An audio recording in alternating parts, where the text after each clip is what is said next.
Hello, everyone. Yeah, that's an entrance.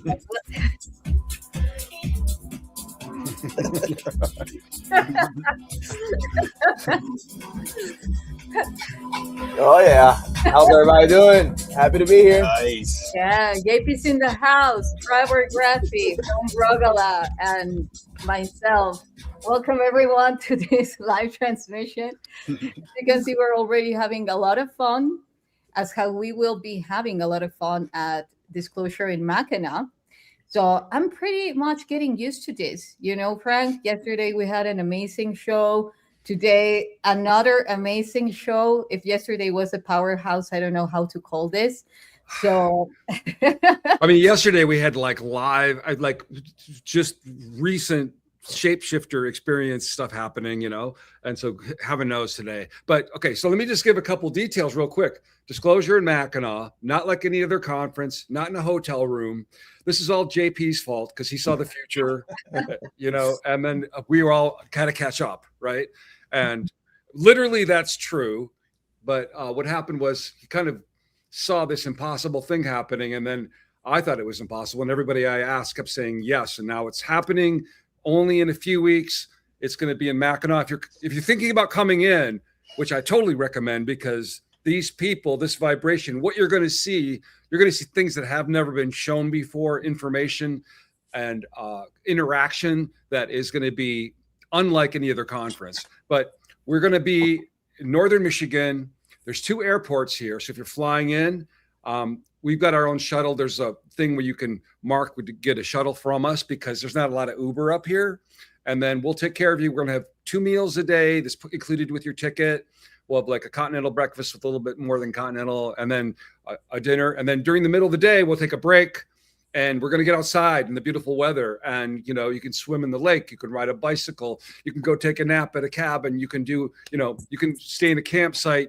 We have 25 kinds of campsites, 25 kinds of cabins. We have house rentals. We have motels. We have, just anything that you want, let us know, and we'll make it work. If you're flying in, like I said, make sure you get to the airport, make sure you get back. The schedule isn't up yet because we're in Northern Michigan. It's like a hand. There's a big lake here, a big lake here, a big lake here. And so the weather's never right. So we're gonna like look at what happens when we're here and go, okay, tonight we're gonna do this. Tomorrow we're gonna do that, right? And so if you have like questions, if you just go to Mortals of Earth, it's on my thing there. You'll see the links to get to it. There's a lot of information on the site there. You can also call the campground, Mackinaw Mill Creek Camping, my empire here. And my staff is amazing. They will answer questions. And if they can't answer it, they'll put you in touch with me directly. And I am so thrilled to have these people coming to this place, and your energy is needed. Even if you can only participate online, we'll have an online option. And each one of these people has a coupon in their name. You'll get 10% off on the coupon code. So JP, Yssah, Trevor, whatever is that your coupon? You guys, I got them right. I think I looked. JP, I saw Yssah, yeah. And I don't know about Trevor's. You haven't done it yet? I haven't. It's not a big deal to me. I want you to get all the returns for this. I know you're sinking yourself into it, so it's okay. I'll share the normal link for now, but okay. Well, so that's that, and then also I was just today talking to our mutual friend Yssah about getting some crystal tablets and crystal skulls and some things that are from a discovery that a lot of us had been on. Inez is going to be there along with Trevor and you and me, and then Sean might show up. I said if he can get there, he's my guest. So could end up having a lot of people that have been on the dig, and JP has been advising us, like don't do this, look out for that. So we are going to be like 1/3 of the collection is here, another third is over the border, and the other third, we're fingers crossed, is coming yet. So we're going to have a pop-up museum probably the night we do the Skywatch, because I've done them before, but I'm a piker compared to JP. Man, that dude's done it for like hundreds of people, right? And so JP, I was just going to say, I overheard you. And what's really crazy is you were talking about the same method that I thought I came up with, where I get the group synchronized by humming together. I heard you say you do the same thing. Oh, yeah. Yeah. I like to get everybody together and have that same frequency of around in between 120 or 130 BPM type of sound to synchronize, to put everybody in the same frequency of love, that frequency of I want to be here, and I did it in France, I did it in Japan, I did it in the UK. We're going to do it again in the UK. I did it in Sedona with Dr. Moon and Yssah. We had a great time over there. I think you were there too. So it's gonna be good. It's gonna be an amazing time over there, because I heard over there in Mackinaw you don't have as much of light pollution. It's similar to Sedona, to the area that we're going. So that's gonna be good to bring these beautiful ships down, and wherever Emery and I are, and Yssah and everybody here, we're gonna bring these guys down. It's serious. Yeah, serious things going on for sure. So you imagine that big lake this way is 300 miles of water, 300 miles of water. There's no lights there, right? So, and we're right there. So all that darkness around us, Yeah. Now that you were saying about the special place that Mackinaw is, it reminded me yesterday what we were talking with Nikki, that for me, it brings to my attention how Franks describes Mackinaw as going into a time machine, because everything is like going into that past. Mm-hmm. And then it reminded me of Cuba, because Cuba is the same thing. So then I say, interesting. 1950s, 1940 vibe.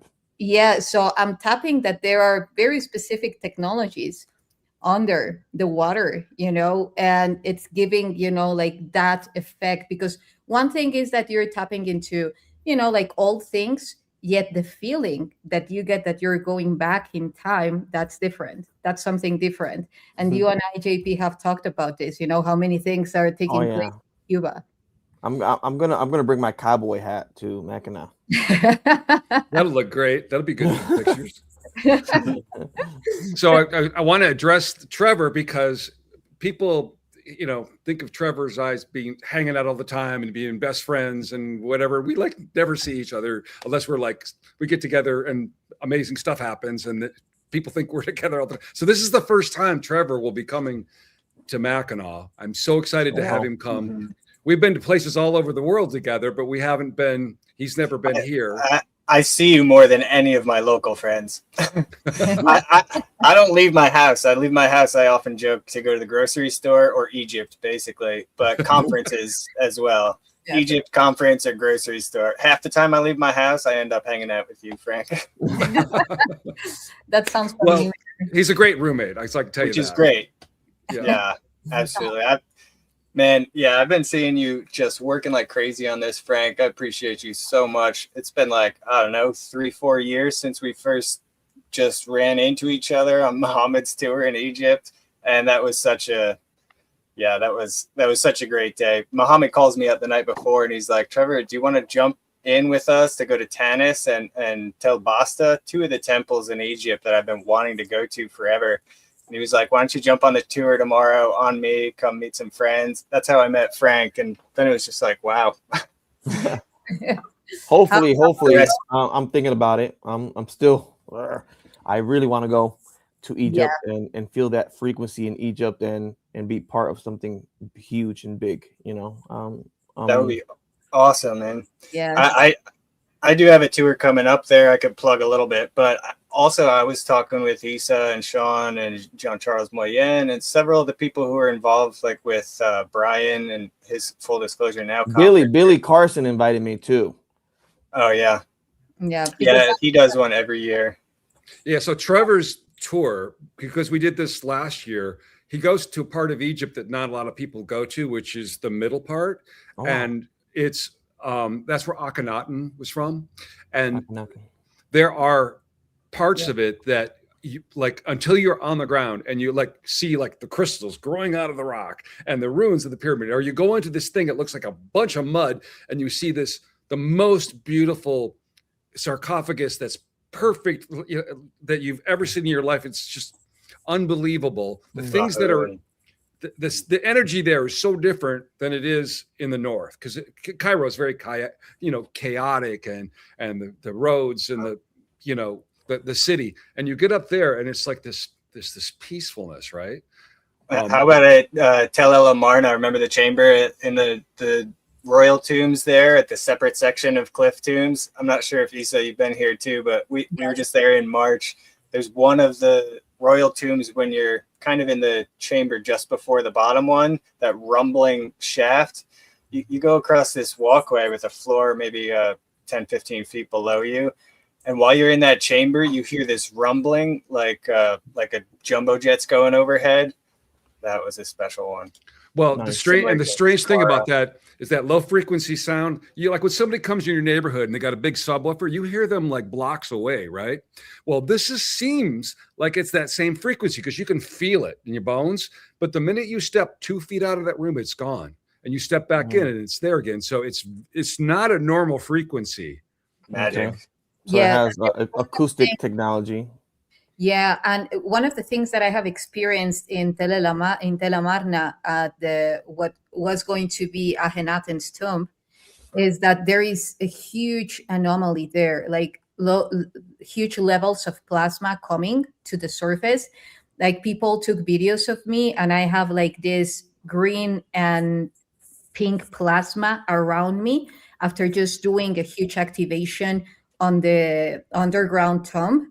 So just a little bit of intro about Akhenaten, JP. He was known as the unifier. Well, one of the names, because he went beyond the religious cult, like the priestess had taken over by getting a lot of money from people, and, they just trying to put out the gods as something higher than the people. So Akhenaten said, no, this is not how it goes. We are a galactic family, and there is no higher force than you. We are all equal. And also, a lot of the people has interpreted that he was having a cult for the solar disk. But when I saw that, besides my memories, I said, that really makes no sense. Like someone with such high technology, like praising to the sun as God, it makes no sense. So then I started diving into what truly the Aten means, and it's orb. What is orb if it's not plasma? So he was bringing forward a lot of plasma as the fundamental life force of life, and all the technologies that are related to that. So I'm pretty sure that he even chose Amarna, not only because he was very much in contact with the Galactics, because he himself was one of the last members of the Galactic community in Kemet in ancient Egypt, yet because of the electric current anomaly in the field, like all that amount of plasma, such as in Yssah Plateau, that they have captured these plasma orbs. So, well, part of his story is the orb that spoke to him, right? Changed everything. And I mean, basically, he was way too far ahead of his time. They had a way to wipe everything out that had to do with him, destroy it all. When you go there, you're seeing remnants of what's left, because it was so dangerous to the way things were set up. But anyway, so just saying, JP, Trevor's tour does a thing that most people don't, and it was fascinating to me because you'll get a taste. You'll get a taste of all the other places. I mean, everything there is crazy, but to go there, it's a whole nother vibe. So, but along with that, I must say, Frank, that I'm also having a trip to Egypt, guys. This is also what JP was talking about. It will be November. I haven't even announced it, like in media. And thankfully, we are like already sold out in spots, just a few left for whoever decides to come. And we're also going to Tell El Amarna. Actually, it's one of the places that we will be going to, and also Mount Anubis. I don't know if you have heard about it, Trevor. Mount Anubis. Oh, it's in Abydos. So there, this has a pyramid that hasn't been officially acknowledged as a pyramid, yet the full structure underground is pretty much virgin because no one goes there. They call it the tomb of Sensoret or Senroset, and it's wild. And even there is a prophecy going on there. They barely allow anyone to go, not only to the desert in Abydos, yet to that mountain, because they say that there is a Stargate there, and the people around there know. They even talk about that prophecy, the natives, that people will come to activate the Stargate, and they say that they will be coming from the feline race. They call Sekhmet, but there is a prophecy about reactivating a Stargate.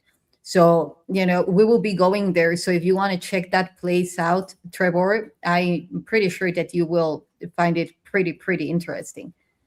Awesome. Yeah, there's a handful of really important spots that, you'll probably be going to Tel El Amarna, where the tombs are.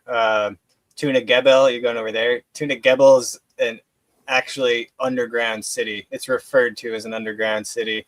We go there. Parts of it are open that we can walk through and look. It's endless catacombs. There's over 1,000 tunnels there. It spans over 50 acres underground.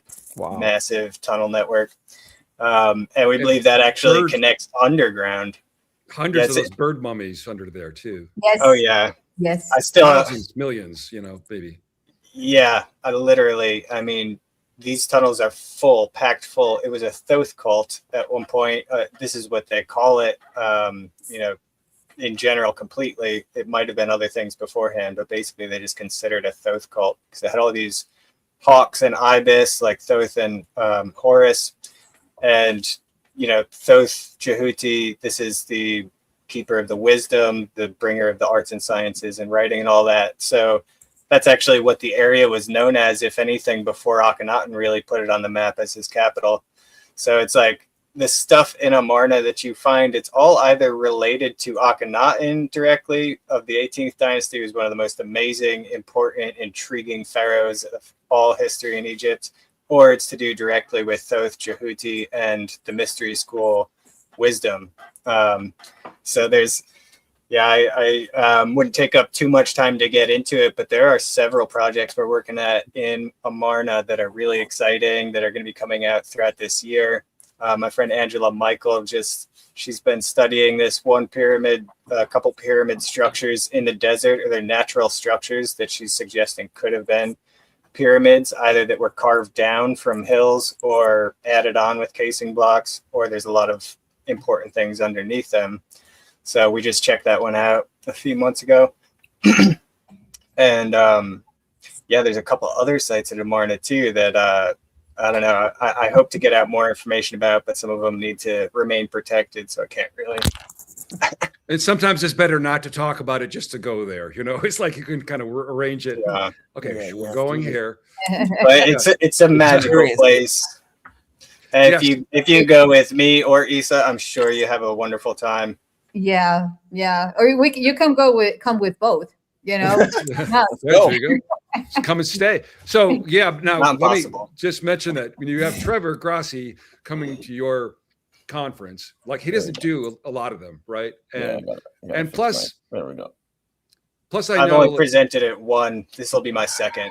Yeah, and plus he's like, okay, Trevor's my buddy, right? So he's going to bring us some stuff that's going to be real cool that no one has seen before, right, Trevor? You're going to show us some stuff. Yeah, Trevor's going to show us some stuff. So, I mean, you already know online, you watch and everybody's echo chambering the same crap back and forth, you know, the same pictures you've seen, the same places. You never see that on Trevor's sites. You know, he's always. I'm not showing up to the Mortals of Earth conference without some brand new material. I'm actually having trouble deciding which new material to bring because I could do 5 presentations. It's stacked up, so much stuff I haven't even begun to release. Things in Egypt, things in Central America, Guatemala, Mexico, America, like you're talking about Cuba. There's a lot of submerged ruin stuff I'm getting into that's all just so exciting. So I'm actually having trouble picking which pieces to bring there. I don't know if I should mention this. I mean, I won't mention it as a definite thing, but I will say we've got this one potential piece that we could bring on, I think, the first night, the 31st, if we did it on the 31st. I'll just say we might have our buddy John Charles Moyen and I recorded an interview that's very interesting to do with. By the way, he's here. He's saying hi. Yeah. I'm not putting the comments because then they are blocking JP's face and we don't want that. Yeah. You can leave it. I'll be right here. You can put the comments on. I'll come up so I can watch it right here. Yeah. Hey, John Charles, like all the comments there. John Charles has been like he would love to be here. But the thing is like, and he said on the 31st he was talking about, and I said, you know, there's going to be people that are coming to this conference that I have to help them understand, because Jean Charles brings a whole nother dimension, you know, because he's got, I mean, you talk about a child that vanishes in front of his parents on the beach, you know, I mean, you're starting with that. And then you've got a whole level of physics that and on top of that, the evidence that he brings, you know, and the collaboration, I can attest to his experience on the arcs. You know, I've been on different arcs, also in 7th Special Forces Unit in Eglin Air Force Base with other soldiers. I'm in touch with 3rd Group, Herbert Field, that have heard of the arcs that John Charles Moyen have talked about. So, and then Japan too. It's a mixture of collaboration with his stories. So, you know, well, his keeps unfolding and getting stranger and more interesting, and you know, temporal elements that are. It really, we talk about how, you know, time is not what we think it is, but I mean that is he's a living example, and he's got okay, you know, you got a videotape from 20 years ago, you go to play it, it's moldy or the thing breaks or whatever, and he's been able to like dig these things out, get them, recover evidence, things that could have so easily been lost, you know. Thank God his parents were like really dedicated and listened to him and didn't, you know, treat him the way most parents would if they, you know, had a kid telling them the things that he said. So by the way, he's saying that he could be at the conference remotely, maybe. Yeah, well, that's what I was getting at. Is we talked about maybe bringing him in for a Q&A anyways, because I've got this interview I've been sitting on for so long. And once again, Jean-Charles, I'm so sorry, man. It's been over a year at this point. And we really dropped an interview when we were in Sedona. I grabbed him and said, Jean-Charles, we're gonna record something now. So I sat him down and said, Are you sure with your phone? I'm like, yeah, we're gonna record it with my phone. And that's exactly what happened. And we did it we did a YouTube video. I dropped it in my channel, he dropped it in his channel, and it's a success. Yeah, that's what we did at Brian's conference last year. I just sat him down, hotel lobby, terrible audio, whatever. We just went for it. We had Brandon Niblett helping out, filming that one. But this is, I'm sure you've heard of his experience actually as an eyewitness to a UFO under the Sphinx. Yes. And that's something that everyone has talked about going back at least to 1939, the Emerald Tablets of Thoth. Everyone questions the validity of. We've had lots of talk about, there's ships under Giza. And look, I've seen more evidence than most to say that there are extraterrestrial connections at Giza. Okay. Well, remember what room you're in when you say that, Trevor. Okay. But I know I don't need to convince anyone here, but this is going to be the first time he has mentioned that experience before, but this interview is completely about him seeing the details of this ship, going up to it, touching it, going inside of it. Of that ship that he saw, if it's similar to the one I saw in the Grand Canyon. It's like well, he got into kind of tying it to other sites as well and talking about your experiences to JP and how they correlated. Wow. Yeah, we started talking about the arcs and underwater and things like that. Stasis beings in stasis that are preserved. I was telling, well, I won't spoil it all, but we could just premiere that today I'm gonna drop a video of a recollection of update number 14 I did with Dr. Michael Sala, January, I think 14 of 2023. I talked with Dr. Michael Sala about my experience I had with the soldiers over here visiting the Ant Kingdom and visiting the Ant King. So I'm going to drop that video today. Called Visiting the Ant King. So I did what I do. I do use AI, but I do it like 50 times to get the exact or good reaction that I want to visualize to see how similar it was. So each AI video takes me like 2 hours to try to get it just as right. And I know everybody has tried to do that here using AI. I just wish it could be easier, but I tried like 50 times to try to get the exact, and I can show you one video here just to show you what I'm working on and what I'm going to drop today. So while you're looking for, let me just mention. So you got a guy here, JP, who's like talked like telepathically to the Ant King in the presence of ant people underground, showing us. Here we go. Yeah, that's how I have seen them when they have contacted me. Wow, they're beefier than I thought. Exactly. Wow. Exactly the same. Wow, exactly the same. Yeah. And perhaps the clothes were different, but the face is exactly the same, and they were a little bit taller. I mean, I am shorter, so perhaps that's why. You know, without the antennas, it looks like one of the figures that just came out of the ground in Tula that's coming to the conference. There's 3 figures, the face on it. Okay, now that I'm seeing, because this is the first time that JP is. This is the first time I'm showing this. And when I first entered to the Ant Kingdom, we had a line of them. And I'm 6 foot, right? So these guys were like, prior of entering their kingdom, these guys were like 6'6", almost 7 foot, where their hair and tennies, they stand right beside you and they look at you, studying you up and down to see who you are.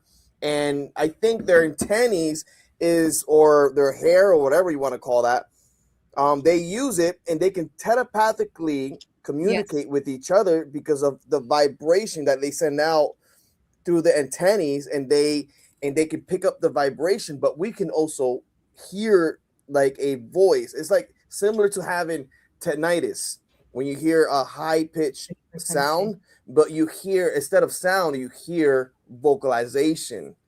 So Yeah. That was exactly my experience that I also shared with you, JP. You know, when they called me in a cave, inside of a cave, and then they took me to an ark in Portugal with the Nordics. So I'm noticing that they line up almost like military does. You know, like they're yeah, they're like it's a kingdom vibe. The way they got different ranks. Um, they study you on what you're wearing, Mm. and they're really muscular, and they're it's like a muscular, but it's a hard muscular. like It's not they have like the us. exoskeleton, like they're It's like not like armor. us. It's like they naturally create like a natural shell, like if there were a beetle or a natural shell, and I assume that it breaks off when they keep growing, like it sheds off, like in shells, similar to what happens to turtles or Mhm. other species. And their head, when you look at their head, right? Their eyes look like a shell as well. Their eyes look like a Yes. shell as well. So I Yeah. think there's technology involved with their facial features. It could be like a biological thing that they wear to protect themselves. Hmm. Or but it looks organic. It looks like we picture our clothes regular, right? But imagine wearing something that is like a live or leatherish that you can just put on, and it turns into like it connects to your skin, To the and it's skin. like a clothes that when you wear it, it fits into your skin, and it shells you, and it hardens, but you can still move like if it was a tight leather type of clothing. So I think their facial features are more human like, but what they wear, what they put on, it makes it look crackish, or it makes them look buggish looking like ants. But Hmm. I think if they take that off, it's more like us. Like if they were us. But I think they wear that for a reason. I think it's for thousands of years they've been living that way. Let me Well, So just mention we have JP who's seen ant people telling us exactly what they look like. You guys are so lucky. I mean, okay, so I just saw the picture you just showed. It doesn't look like there's a room for a lot of expression, right? So when you're getting a vibe from them, it's pretty much a feeling. They're not expressing anger or fright or no, well, aggression. it still moves, but yeah, you don't get a lot. You get no. it more in the feeling when you communicate with them.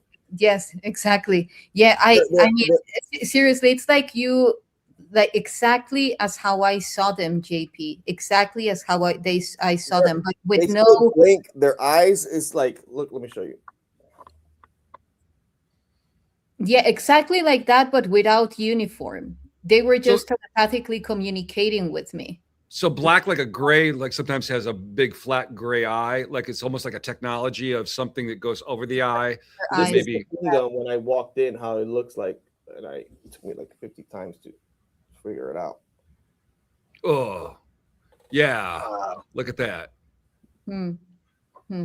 So And these big I'm gonna drop this spacious. video today, and let's see what happens. That's a lot of color too. So when you're down there, you've got that was I see a lot of that's the king. Well, we have seen some artifacts with beings with those type of crowns. I actually pulled out of the ground a cone head being with like made of black stone with a crown of that type. You know, so And you wonder if that their crown is a hands look similar to technology. ours. Wow. I had to do this like 50 times to get it exact. Like their hands have like freckles on it, hmm, and you can see like it's so cool how they, and it has similar end features, like if they were humanoids, like if they, you know. well, you know that there are the prophecies, the Hopi prophecies of the ant people in Sedona. Now that I was there, I mentioned this yesterday. there are a lot of ants coming to the surface in a very not in a very organic way. Like they are making holes one next to the other, like thousands of them in an area. So they're definitely communicating. I think that a lot of things are coming to the surface. Even now in Tennessee, they discovered like these niches with jars and what would be death scrolls inside of them, and they are written in Aramaic. Or you're talking about that Michigan find. It was in Tennessee. Tennessee. That looks like bees' nests. Niches, exactly. Niches. Yes. This reminds me of the skull that you guys found, the head shape. Are you still in communication with them, JP? Or do they communicate to you through visions? I know through where my forest behind my house, there's entrances of different like sponge-like cave systems that look like sponge. It's similar to Ponce de Leon, and I have communicated with Nordics, but I haven't communicated with the ant beings since I think the end of 2024, and I haven't done that update because it wasn't relevant. But I think the last part of 2024, I communicated with the ant people. Yeah, I'm getting interested because the three of you are all from areas like where I'm sitting right now. 12,000 years ago, I would have been under 2 miles of ice, right? So everything here was kind of crushed and smashed, but there's still a lot of really interesting, odd things that shouldn't be here because of 12,000 years ago, things that exist like stone circles and artwork of mastodon that shouldn't have been here because they should have been killed by the time that had happened. And then Drago Reed was asking me, because the one place I want to do the Skywatch used to be a military base for World War II, and he was talking about, is there underground stuff there? And I'm thinking, I didn't think about it, right? So you guys with your sensitivities and the places you have been coming here is going to be very interesting for me, because I grew up here, and it feels very, very different from when I go to other places.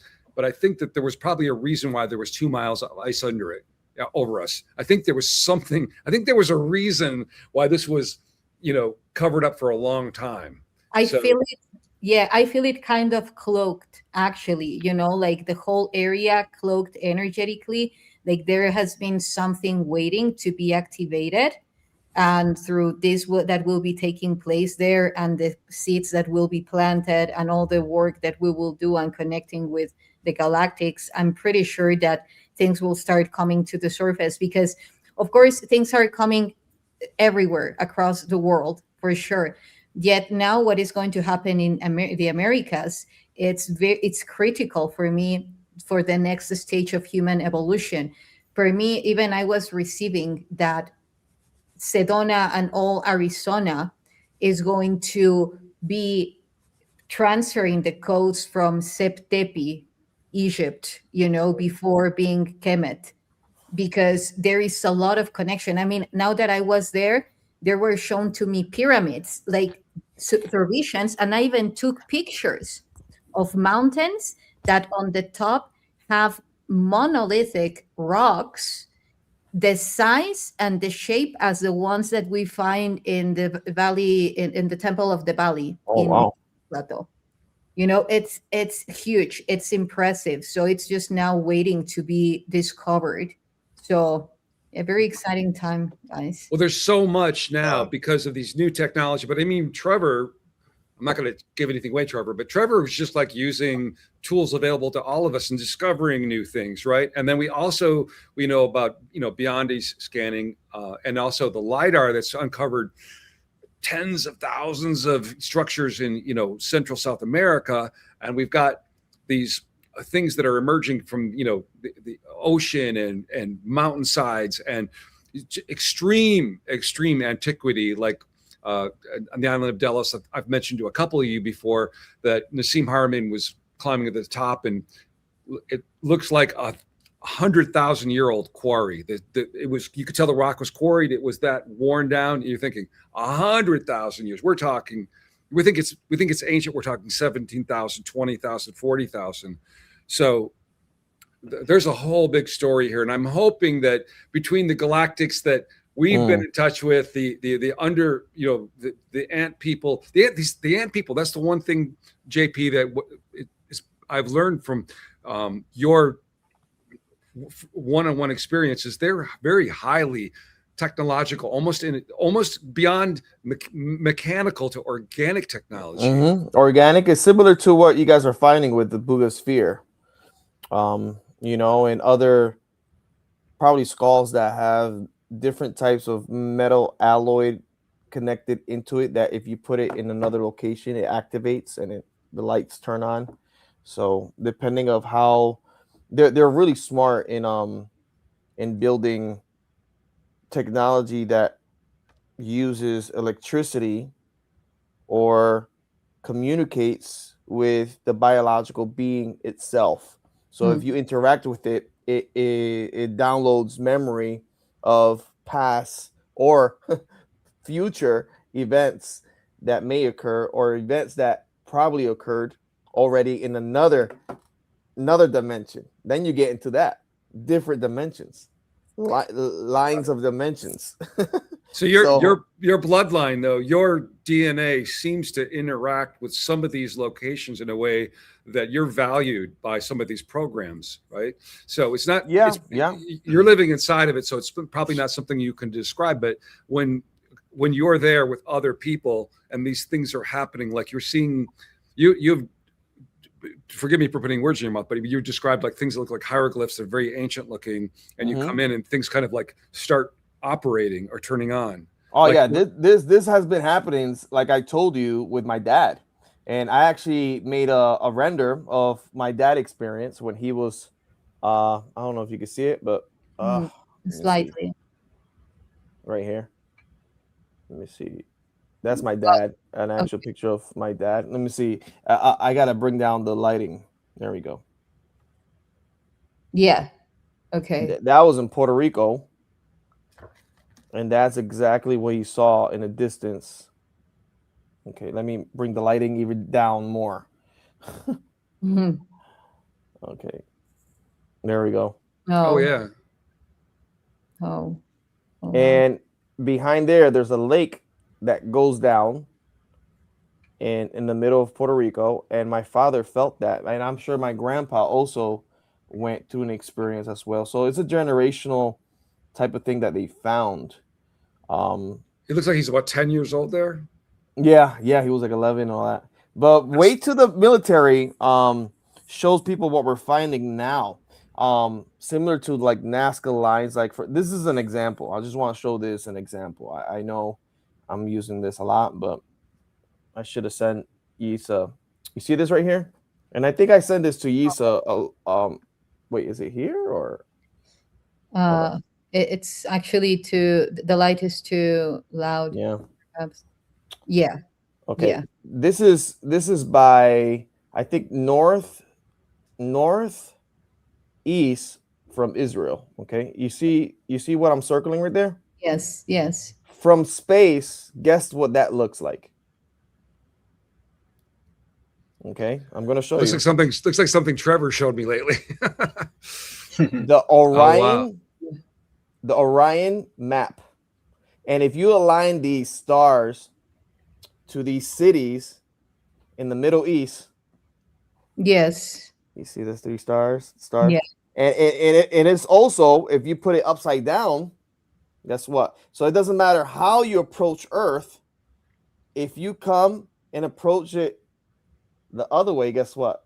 It looks the same way. The same mirror effect. Yeah. Look at that. And these are real cities in the Middle East. It's interesting because Gary David, one of the researchers, he had found some natural, what were believed to be natural structures out in the like Midwest and around like the same Sedona, Four Corners area, which is, I mean, it's obvious why a lot of this stuff is centered in that area between the Hopi and Zuni and the different people who have been concentrated in that area, the actual vortex of Sedona and the energy that's there. I think some of this technology you're talking about could actually be related to the location. Like you have to use, like you're talking about time, I don't know, quantum factors or elements in this tech. Maybe that is something that's designed to be used on the intersection of these ley line points. And when you look at the ley line grid in the US, you really only have two of the major nodes, one of which is out in that area near Sedona, near Area 51, and near one of my favorite interviews I've seen from you, JP, was about the Grand Canyon. When you talked to Michael Sala about the Grand Canyon, I would love to have a chat with you about this too, and maybe of course. because that would take Karen, the whole hour up. Karen Hill, she found a location and opening of that location. So I know you guys know Karen, right? Karen Hill. No. She's a good friend, good friends of mine. She was with me last time over there. Do you remember she was always with me in the table? Yes, I know her. Yeah, I know her. Yes. So something that I put out not too long ago in the maps, I put this location right here that is right by, it's called, and I know you Trevor is probably familiar with this place. It's called, man, I need glasses. I forgot my glasses. White Sands. Okay, the White Sands. Have you heard about the White Sands? Yes. No. That was a location that looks similar to Oleski Sands. Okay. Hold on. Yeah, the freaking light pollution. There we go. I'm sorry. Okay, this is White Sands. Oh, stop zooming. Hold on. Okay, that's White Sands. Okay. That's White Sands. And right there, we do have a type of arc that's under the White Sands. Okay. Now that's like a nuclear test facility too, right? Is that correct? Yeah. Okay. Yeah, nuclear site. But guess what? Look at this. This is Ukraine Oleski Sands. Yeah, this place in Ukraine makes no sense that there's a desert there. You look all the way around it, and the fact that that's a desert in that spot, climatically, it makes no sense. There's also an arc there, and then you go to there's a big black pyramid in Ukraine people talk about. Supposedly a lot of people have gotten close to it and actually encountered some very strange beings and been told to leave. I've heard before. Oh yeah, I'm not sure if that's the same spot. Is that what you're talking about? Did you say Ukraine? Someone just said. Yeah, it's Oleski Sands. Yeah. Right. Mato. And then Brazil, there's another location that looks the same. You got another location in South Africa or by the Congo, north of the Congo, that looks the same. And they're all like you measure and it's similar. They're all similar sizes of the arcs. So here is the deal, like you're talking about similar or exact measurements as in the pyramids, everything with such a high precision. For me, this is like a condensed, like a rock solid proof that the holofractal field is the technology that they would use actually to map all of this, and that when you're talking about activating, you're activating through that very same holofractal field. Because now my question is, I would love to know what you think about this, guys, but why are all the arcs interconnected in this cosmic nexus? Why are all these technologies mirroring our biology? Why precisely in those places? And you and I have talked about that, JP. Are they meant to be activated at one time? Bring them on all together. I have things to say about this, but I would love to hear what you have to say first. Well, wait, so hold on before you answer, because I want to just mention that I think structurally the entire Earth is from the beginning like constructed in a way to energetically do what you're saying, and then the arcs maybe are a part of it. The arcs are so ancient, they could be billions of years old for all we know, right? So anyway, yeah, there you go. So like I didn't meet. So anyway, JP, go ahead. I just wanted to say that, like all I'm saying, we're a species of amnesia. We forget who we are. and these technologies bring us back alive, bring us back online, let's say online, and connect it to everybody with each other and other dimensions. So we're just a species of amnesia. We forget who we are sometimes, and we go back to living in caves, and then we start all over again. But I don't think that will happen again. With I would say, I think process. When you're on these energy points on the grid, the nodes are kind of like, it's almost like a USB plug. This is where you can plug into the mind and memory that's within the earth itself. It's where you can tap into the memory, the Akasha, basically. And I think this is why you see all these connections. For instance, in Greece, you have what's called the Omphalos stones, which means the navel. They're all called navels all over the world, which means this point from which the energy is brought in. So it is a biological, absolutely, like one of you just said, that it's like the earth is mimicking the biological function of a human being. It's the same exact thing as our nervous system. It has a heartbeat, It's got breath, heartbeat, all these different climates. The lava is the blood. It's got all the signs of an organic being, I would say. Yeah. It has these specific points where you can tap into the collective. This is why I think the Oracle at Delphi and things like this, a lot of times you'll have people who are dealing with things that projecting into the future or past, or, Bermuda Triangle, for example, and the 12 other like it. There are places where you get these time slips and different things, and where it's kind of a thinner barrier between you and this quantum realm, or to other dimensions, if you'd call it that. Well, that's the thing. We want to be blood cells for planet Earth. We don't want to be fleas. Well, if you think of it in that way. Yeah, or a virus, as a lot of people has defined themselves, human being viruses to the earth. Yeah. Well, if you imagine like each one of your skin cells is fighting with each other over whether it wants to be a skin cell or a blood cell, it's like, no, all those skin cells just have to function within their community to make the larger environment actually survive. So I just want to mention to everybody, like, see this interaction going here? This is what we're going to have plus more at Disclosure Mackinaw, because we got these amazing people that have seen beyond the veil, that are going to be able to talk and bring these things up. And we've all seen things, but we all have mysteries that we're still putting together too. And so when we come together, along with the energy of the people coming together, it's going to elevate, it's going to evolve, and we're going to make connections. So I know we're going to lose JP in about 8 minutes. So we want to get our money's worth out of him here. Okay. So okay, we got a guy here who's like been, off the planet, who's seen other places and been, on other technologies and other ships. And our government is starting to tell us. They got Dr. Phil now explaining things, so everybody can kind of catch on, right? And and this thing that was just done, this executive order about the NDAs. The NDAs, yeah. So I know you've been, because it was talked about for a while before it happened. Whistleblower protections you talk about? Yeah.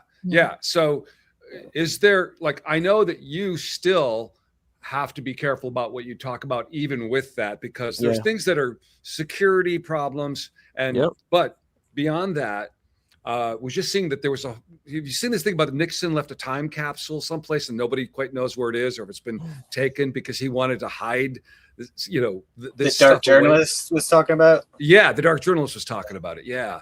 So we've got, like, JP is experiencing like ghosts, like there's Russian guys, there's Chinese guys. It's like there's already kind of a global Earth kind of based united force, kind of, right? Yeah. I think we're humans, and yes, there's always going to be, oh, I'm better than you. No, I'm better than you. No, I could talk better than you. No, I can. No, there's always going to be that. We're humans, but I think it's going to come a point that we're gonna have to stick around together and work together as much as we can to bring disclosure and to bring these technologies to light and to show these archaeological finds that we're finding, the to show the real truth of humanity, the real truth of spirituality, the real truth of dimensions, the real truth of what's really watching us in our surroundings. Who are these shadow beings? Who are these other beings that communicate with us and they just disappear in thin air and have their ships disappear in thin air? Who are these arcs? Who build these arcs and these ancient places that we all visit in a daily basis? So a lot of questions is going to be revealed. I think the Vatican is going to be involved to try to involve more people. And like you said, we got other celebrities that are coming out now saying the things that we have been saying for years, just to level the playing field out and to have people be comfortable around. And look at that. Just I'm going to show you this last thing. And Luna telling Congress to read the Book of Enoch. Amazing times. Amazing. But look what the White House just dropped. Where is it? Hold on. Let me see. You gotta kind of love it. There's no explanation. All of a sudden they post something, you know. Okay, right there. Okay, yeah. Make it big. Hold on. Put me in the front screen. Okay, ready? Yeah. Oh, Futurama. Oh, here we go. Rick and Morty. Yeah. Is it Rick and Morty? Oh, okay. Yes. The White House just posted this. Really? Wow.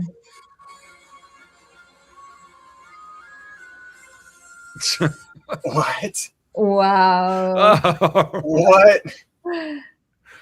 Wow. The White House just posted this today. It's all over. And I'm going to post it in my new video. Let me show you one more time and look at the details of what they're talking about. Okay.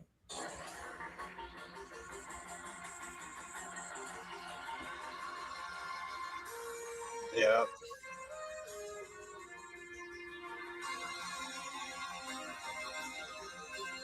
Artemis 2. Portals in the background. Yeah. AI. The Well, president flying a UFO. I think the new Air Force One is really a UFO too. I think that played. Yeah. Well, the guy in the Capitol taking his face off, you know. And Yeah. AI. Exactly. Wow. It could be like we're ready. I think humanity is ready. I think we're gonna work together. I think we're gonna have a Star Trek future. I believe positive things is gonna happen, and I believe the black hats will lose, and we're gonna prevail, and we're gonna be happy in this universe. That's what we need to project. That's what we're projecting. That's what we're finding in the past, and we want no more destructions. You know, they are finding things in Iran, Afghanistan, in the caves of Iran, where they have the biggest river caverns in Iran. They're finding these reptilian type of people that are protecting this technology. That it deals with portal, and it deals with it gets really out there with the things that they're finding, but it is what it is. Let's just. It's okay. Reptilians and insectoids are real now. I saw it on Fox News, so it is real now.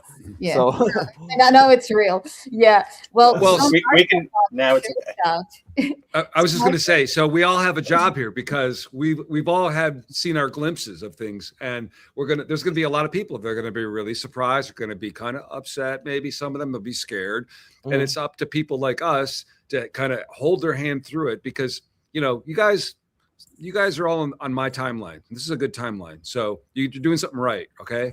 And so we're gonna work together, and we're gonna help him along, and we're gonna take back our realm, right? Yeah. There we go. There we are. Yeah. Oh, is it? That is the pine cone. That is the pine cone. Okay, listen, for anybody who doesn't know, this was given to JP by a Nordic being from a craft. He just kind of smiled at you. He did or whatever Nordic does. And the little one by Yssah. Yeah, there is one. So when he yes, he's in there with it. No. So when he's in there, this is coming to Mackinaw, to disclosure at Mackinaw, this pine cone for the Skywatch, right? And we're gonna have some handbags. He can pick one with it. This is gonna be an epic moment. We got to get some good images of this and what happens afterwards. And everybody keep an eye on this. Look at this pine cone, because we're trying to identify like where, what is this? What species? Is it from here? I mean, it came off of a dude from a ship, so we don't know. Is it from the past? Is it from the future? Is it a new something that's going to bring us something? Yeah. Trees are, they hook into the nodes and the networks, the mycelium and the Earth network. This could be a plug to help us decode. We don't, this is probably one of the most valuable pieces of organic evidence on the Earth right now in his hand. Yeah. And it's coming to Mackinaw. He's gonna give us that big, but it has a lot of seeds in there, and we're checking the land over there in Mackinaw to see if we can break 2 or 3 and just plant them over there. Because I talked to a botanist, they researched it, they had it for a couple days, and she said it's related to the sequoia. It's related to sequoia, and there's no sequoia. The only ones that we have here are these, where I live. Yes. And look at the difference. Absolutely. Yeah. These are the only species that live right near my house. There's no sequoia or nothing in Florida like this. It kind of reminds me of a couple of years ago, there was a story. I don't remember really everything about it, but there were some seeds that were supposedly fell into the wrong hands, went to Europe somewhere, but they were gifted. Maybe, do you remember this story? I think it was of some kind of bioluminescent plant, perhaps. Wow. I think JP might have been involved in this, if I remember it right. There was something that was changing hands that went to the wrong people. Yeah, I think you were. Like, it sounded like some Rothschilds took it or something. Yeah, it was us. Yeah. They gave us a seed, and they brought it to King Charles, or whoever was in charge at the time. He was sick at the time, and he got healed, and they brought back the seed to the same location. And that seed originated from the United States, off the shore of the United States of America, from the ocean. You reminded me, JP, because you know that there is this lady Asherah that in some ancient texts they connect her, with the time of Yahweh and so forth. But I'm talking about this Sumerian text. They called her the Lady of the Trees. And we know how all these ancient textbooks always say planting the seeds. So I'm pretty sure that what will emerge from those seeds will be huge. Right now I'm already, like getting all these codes that is very much connected to not only you, yet to some of the seeds of your lineage from this very high dimensional standing point of view, like your gift to the earth, this is why it was handed into you, so. Now you've seen, I'm sorry, what you were just talking about as far as like these seeds and the trees and the things, JP, under the earth, you have seen trees and things that don't look normal for You've been other places too. I've been to biodomes, to different locations with other soldiers, botanists, and other people that are in charge of extinct animals or extinct plant species. So there's plants that I was talking to Emery Smith the other day, and I told him, hey, I saw a plant that you describe in Gaia TV. You know, it moves and it it can grab its victim, similar to the Venus flytrap, but their vines move. It can grab a victim and it can drag them in and close them up. He says, yeah, we have them in the biodomes. What about the trees in Socotra? We were talking about this the other time. I don't know if you guys, Frank and Trevor, have seen the island of Socotra or the archipelago of Socotra. They have these trees that they look like just taken from outer space. Oh yeah, and then you got Madagascar too. They bleed. If you cut them, they bleed. Exactly. They call them dragon trees. Yeah. And even all the animal species there are unique. Like you won't find them anywhere else. Nowhere else. Yeah. Yeah, exactly. So before it slips my mind, and before JP goes, we don't want you to go, by the way.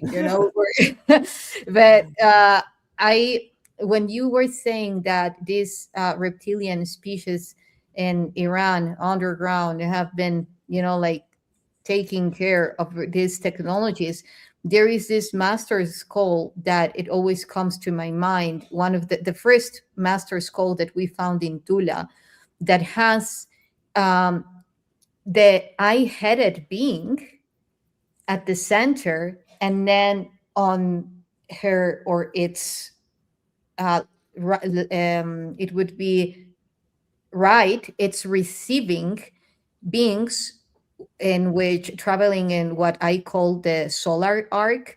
There are bird beings, cephalopods, elongated skull beings, and Anubis. And then it's pointing out to her left, it looks very feminine actually, to the left. And there are these reptilians, and they look like they hijacked the technology they have behind of them, like protecting them, like trying to hide them, obelisks, cubes, and other type of technologies. So for me, when I was asking about what do you guys think about the unified nexus, cosmic nexus of all of these technologies, for me, we are meant to restore them, reactivate them, empower them through our own biological vessel. This is why they are mirroring into our own physical vessel. So basically it was geometry, it was geometric kind of things that they were hiding, because you're, obelisks and the different shapes of.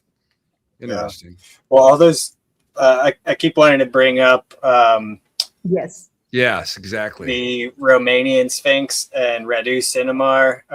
You're familiar with that, JP? The Radu Cinemar series about the Romanian Sphinx and what was under there?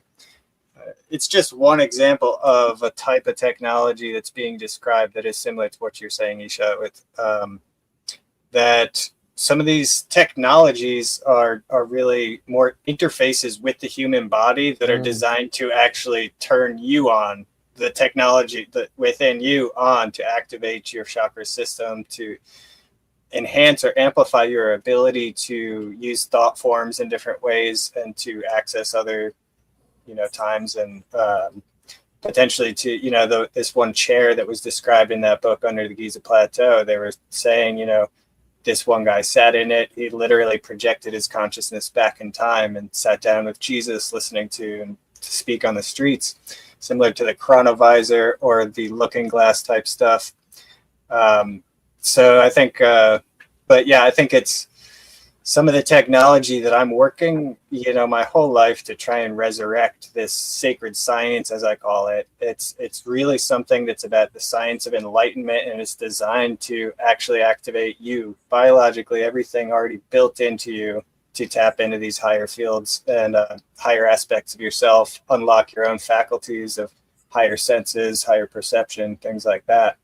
And then you learn everything from yourself. So I want to mention. Well, I'm sorry. I want to hold your thought, but I got to mention this really quick.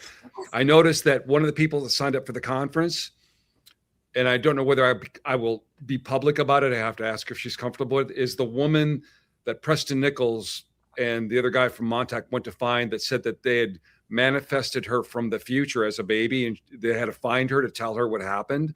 She's coming to the conference. Which anyway, just wanted to throw that in, because one more interesting thing about disclosure. Mackinaw has a deep history with presidents, if you know what I'm talking about, Frank, and past things that have happened. And I don't know if you're going to talk about it, or Kathy O'Brien was saying that Mackinaw Island, which is like right over there, was Epstein Island before Epstein Island was Epstein Island. And these guys tend to use places that are very energetic and sacred for their own purposes, right? And that's why Epstein Island is in Atlantis.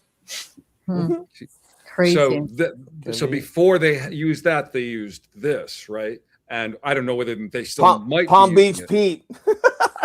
There you go. Yeah. Poor guy, man. He's like, I'm not Epstein. He should just get T-shirts and go, start a Shopify store. So guys, I'm heading out. I'm sorry. I love you guys so much. No, come on, no. Hey, thank you for making the time for us, JP. I appreciate it. Yeah, let's chat about the Grand Canyon some other time, JP. For sure. That'd be awesome. I got some good intel coming out with that, so I'll probably. If you're signing up for online, use code JP for your coupon, and there you go. Any words that you want to say before? Sure. Keep that love frequency always in high alert. We're living tough times right now. Yeah, there's a lot of hatred, there's a lot of things, but if we keep that love frequency and we bring that to Mackinaw, we bring that to different places that we go to bring the truth and the revelation of these ancient technologies and the revelation of hidden truth, I think we'll be better off bringing the golden age and a Star Trek future. Okay, I love you guys so much. Akuria mate. Heaven to earth. Love you too. See you. All right. Yeah, beautifully said. See you soon. Talk to you soon. Yeah. So, okay. Okay. So now we got Trevor. We're gonna grill him. Okay. Yeah. Prepared. Are you prepared, Trevor? Yeah. Or have you loosened prepared up to be grilled? Yeah. Yep. Marinated, all ready to go. I've got the barbecue, the Egyptian barbecue. So. Well, so let me just say, so Trevor, you think of Trevor and you think of Egypt, but Trevor is got working on a lot of different things, right? I mean, I personally crawled through a jungle with him, and he's got, working with.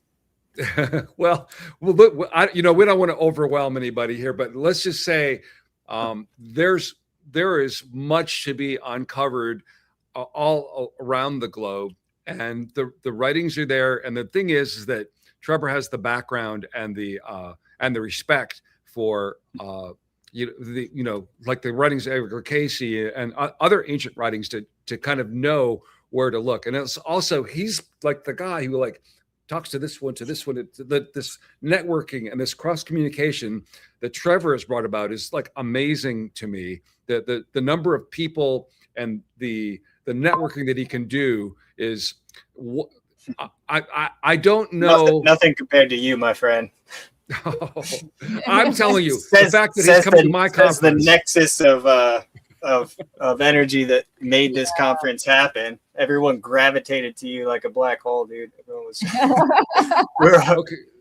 I can't. We all started swirling around. Yeah, exactly. But no, I have some of that myself. A lot of people have gravitated to these subjects that I happen to be putting myself into the middle of, and then it's just it's kind of obligatory. I have to do the work to kind of take the the responsibility of the positions I end up finding myself in, which can be always really exciting, but it's also sometimes a lot going on. But yeah, it's coming together. I don't know. A lot of these things, like we're talking about underwater and Central America, there's a lot of that stuff going on. So I don't know if I feel like there's things we could talk about with the Cuban underwater city. There are ruins off the coast of Bimini that are really fascinating. There's actually something I can say now that I haven't talked about much yet, but we are going to be working on uncovering the Pyramid City off of the coast of New Orleans, off of Louisiana. There's a pyramid complex underwater that we're going to be getting into that soon, hopefully doing some underwater photogrammetry of this, getting some really amazing new documentation of it, building models, hoping to do some of that to some of the other underwater sites as well. Like in Bimini, there have been, I don't know, these are kind of big subjects to open up here. I'm not saying we got to get into any of these specifically, but just to round out some of this stuff that's in the Americas and off the coast here. Just take notes, everybody, because when you see him around the campfire in Mackinaw, you can ask him about these. Exactly. Yeah, or I don't know, the public can vote on what you want me to cover at the conference, because there's many directions it could go. The Piedras Negras material is a major one for me. Piedras Negras is a site that Frank and I went to earlier, just before going to Mexico and doing this work in Tula with Yssah and Sean. Piedras Negras is a site this is, again, like Giza, it's just years and years coming. I've known this was going to be a big one. And now that we've got our friend Marco Vigato involved in this, he's just absolutely brilliant. His film about our recent expedition there is going to be coming out any day now.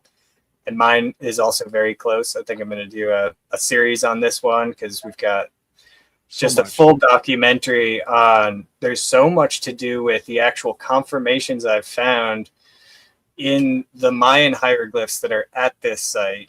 And between them and the information from Edgar Casey, who is the reason why we're working there as well, he basically told us that there were 3 halls of records that had identical contents, including the one under the Sphinx at Giza, and Piedras Negras is one of those 3. So Edgar Casey pretty directly told us that at Piedras Negras, we can find the exact same Atlantean records brought there about 12,000 years ago or more that are also underneath the Sphinx. But in Guatemala, we don't have to deal with Ayahuasca. Well, so that's a big bonus. And I think I know where they are. Trevor wants to look in a big hole, but I think I know where they are without going in the big hole. But maybe we have to go in the big hole to get to where I think they are. Going in the big hole. This is what's been described as the largest cenote in the entire Maya kingdom by some. Might be an exaggeration. Most agreed it's probably at least the largest cenote in Guatemala. But man, when we looked over the edge of this thing, it's like Jurassic Park, The Lost World. It's a dry cenote, and the floor of it is hundreds of meters down below, even at the shallowest edge of the top cliff.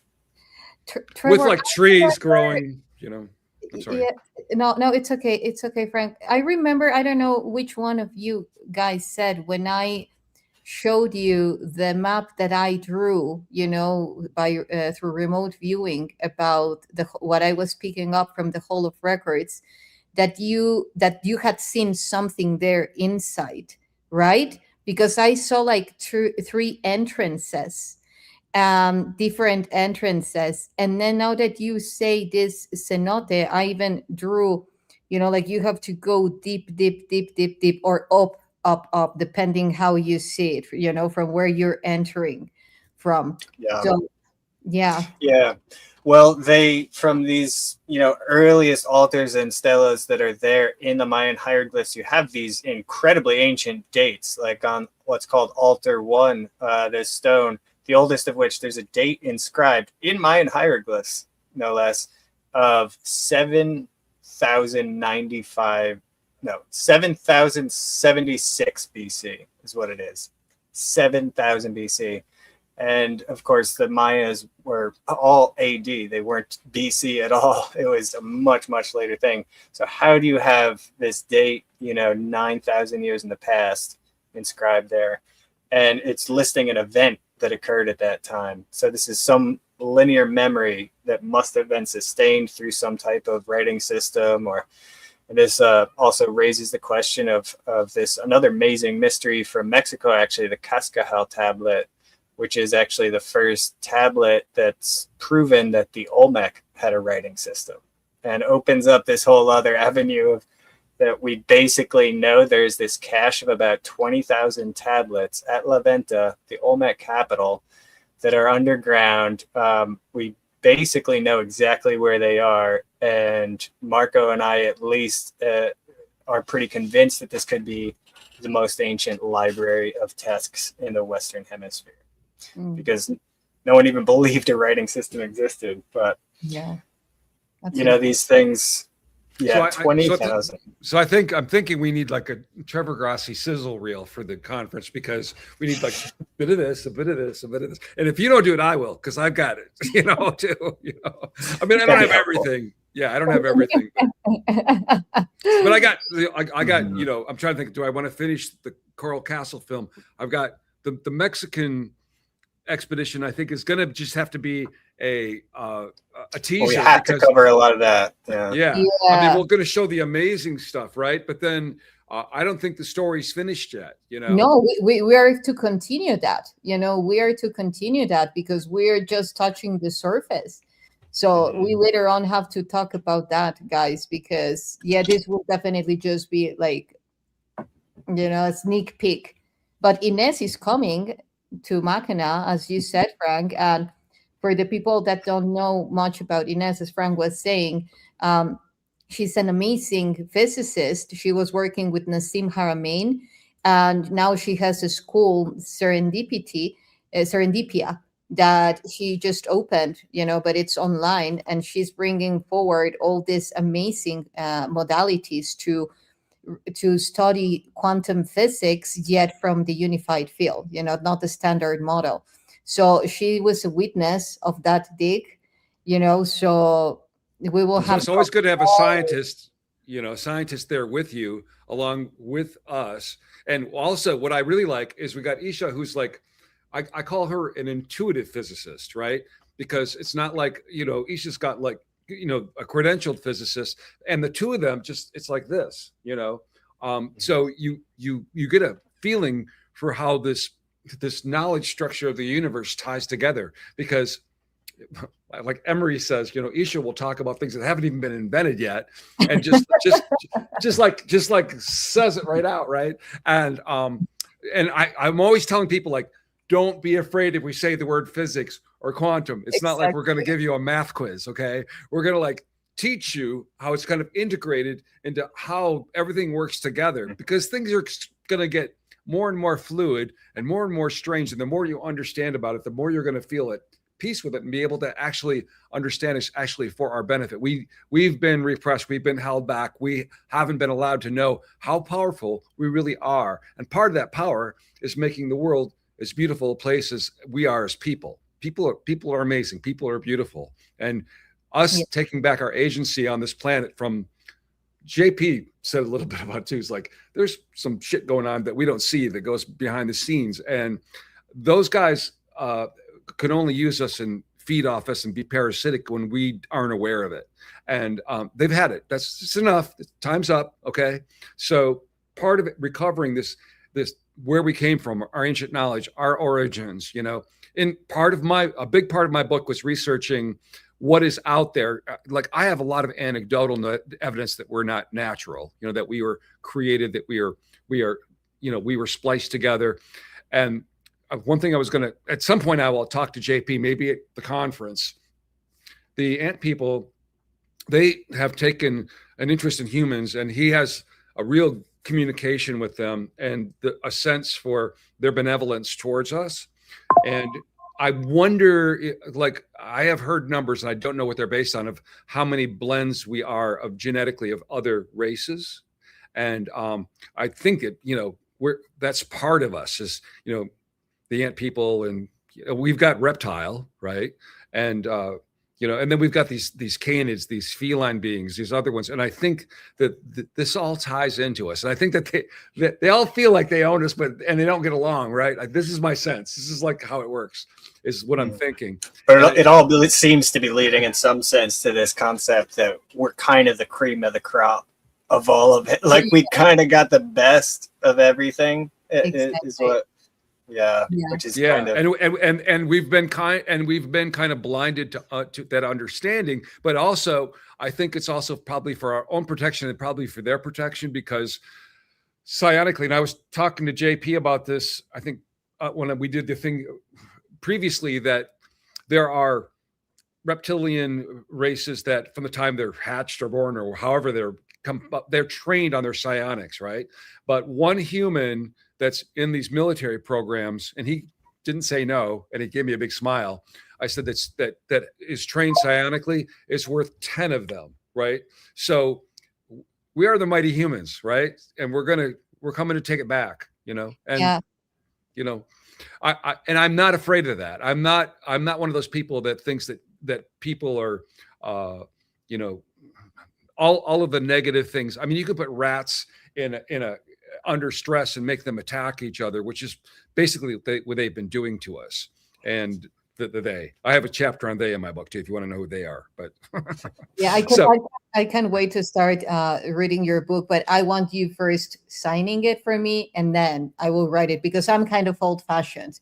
So I want to do it that way. But now that you're saying this, for me, it's like every time that I'm doing, using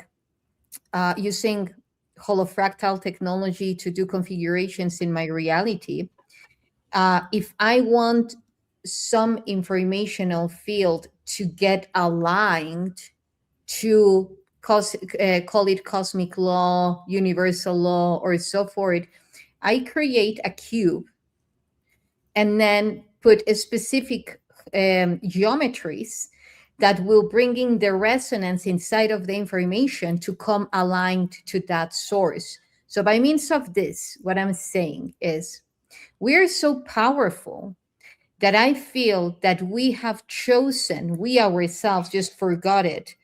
We have chosen to go through this process of remembrance until we get it right in the unity consciousness, as a unified consciousness, so that then we use our power properly. It's not because we are bad. It's not because we are so amazing that we know that it's important for us to deliver in a proper way with this amount of power.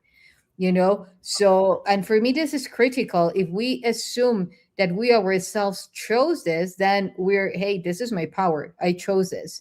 I'm not giving my power to any external force I chose it, and I'm remembering why, so it's to become the ultimate version of myself, and actually handle all this power and all this responsibility, because I agree, we're the ultimate version of the whole, at least the whole galaxy, we are, So this is okay. This comes up with something that's occurred over the last 24 hours. And maybe if you look at my online posts from the last 24 hours, you'll catch on to what I'm talking about, but I'm not going to be specific. But in this reality, when we have friction, we have conflict, we have forces against us, we need to thank them, because they're here to teach us something, and we need to use love. JP will say this all day long. It's our love, our power of love is the most powerful thing. Absolutely. And so, and all of our great teachers have always said that as well. So if as we're going through this, as things are getting strange, as things are getting a little bit slippery, just remember that it's our greatest power. It's our greatest source of energy. It's our greatest future. And it's our greatest way to deal with anything is love.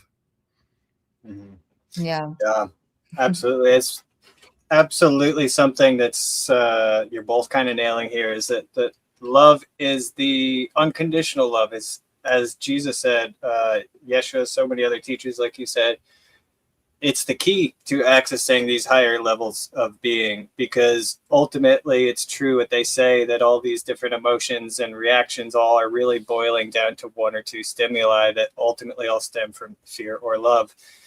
And if you are willing to choose that path of a loving path, that is literally the key to accessing some of the higher dimensions or the higher aspects of yourself.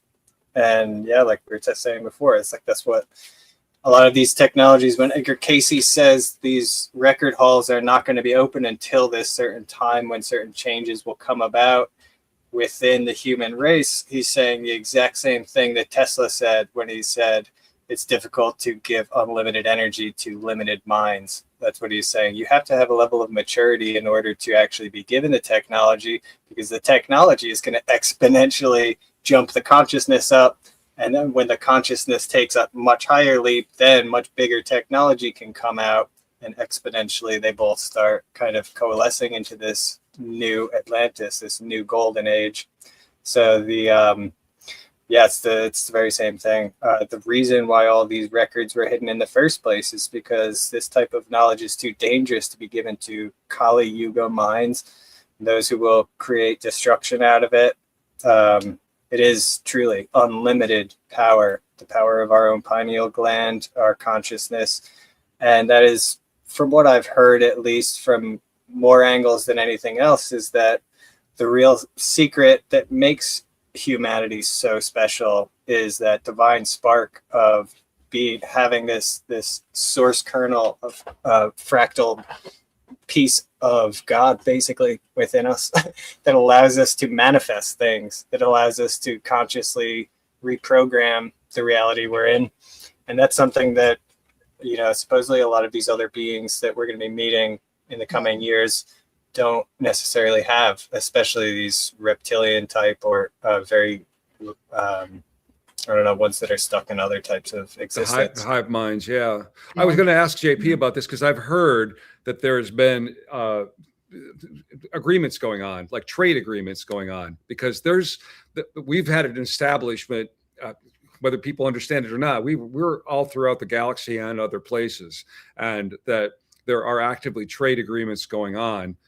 I'm not sure how that works financially. I'm not sure what's valued. I've heard that they value humans because we have ingenuity and we're very creative and we can solve problems. Maybe we're not doing it we're not growing organic ships that are blending with our consciousness yet, but that's just because we haven't been read in, right? We've kind of kept off, because you start manifesting things in 5D, you better control your temper, you better watch what have some discipline on what you're thinking of.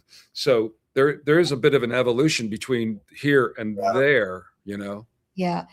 If we talk about free energy, like we are all, 0 point energy. Yeah. Bring it here now. Yet if we are, and we experience, actually, if we experience what we are, how can we manifest collectively free energy if the energy within is pretty imprisoned mentally, emotionally, and even more, if we don't know how to tap into that infinite field of energy from within, if we don't fall in love with our vessel, if we don't fall in love with this aspect of ourselves that actually is unlimited, so for me, that is where it begins, us acknowledging and owning our own energy, becoming free energy ourselves, and then it will be manifested without, like Trevor was saying about all these technologies activating us. Yes, and us, it's back and forward, because then again, we talk about all these amazing species that were on Earth and unified consciousness, and like whether hive mind or in another way, like a unified consciousness. Yet, do we truly know what the implications to that are? Do we truly know it? Are we truly ready to embody? I know we are, guys, because we are co-creating pretty amazing things together and individually. So, and it Yeah. takes a lot of love and humbleness to actually choose and desire and wish the best for the other, and actually do as corresponded for the other to have better opportunities, you know? So, yeah. Yeah. On that subject, I've kind of had a. It's interesting. I've had multiple people actually come to me and tell me they've received messages they were supposed to give me about things that I'm going to find in Egypt and stuff like that. And some of them have specifically said that, like, we're going to find a free energy technology down there.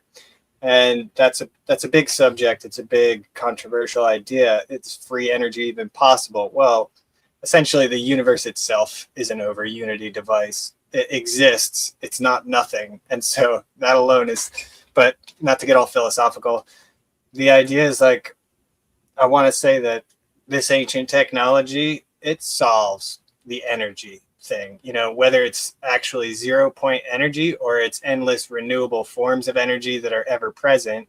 One way or another, you don't have to worry about the AC or the lights. We can get all that taken care of. And the second major problem solve that we can get from this ancient wisdom would be health, where you could heal the body of anything wrong with it. Not a problem. End of hospitals, end of drugs, end of pharmaceuticals, end of all that. Those are the two things that are automatically going to transform our world when we access these records, I believe, because those are the two biggest problems. You spend 90% of your paycheck on energy in one form or another: heat, electricity, food, gasoline. So if those two things alone came out from it, then Earth would be liberated. Done already. But what you are mentioning now, it's actually the highest knowledge in the mystery schools. The most protected, the most treasured wisdom is the knowledge about yourself, and this science of enlightenment, the systematic method of actually opening yourself up to higher levels of perception is maybe the best way to say it, you know. I can't wait to be at Mackinaw together, you guys. You know, like having all this Oh, it's thought. going to be so amazing.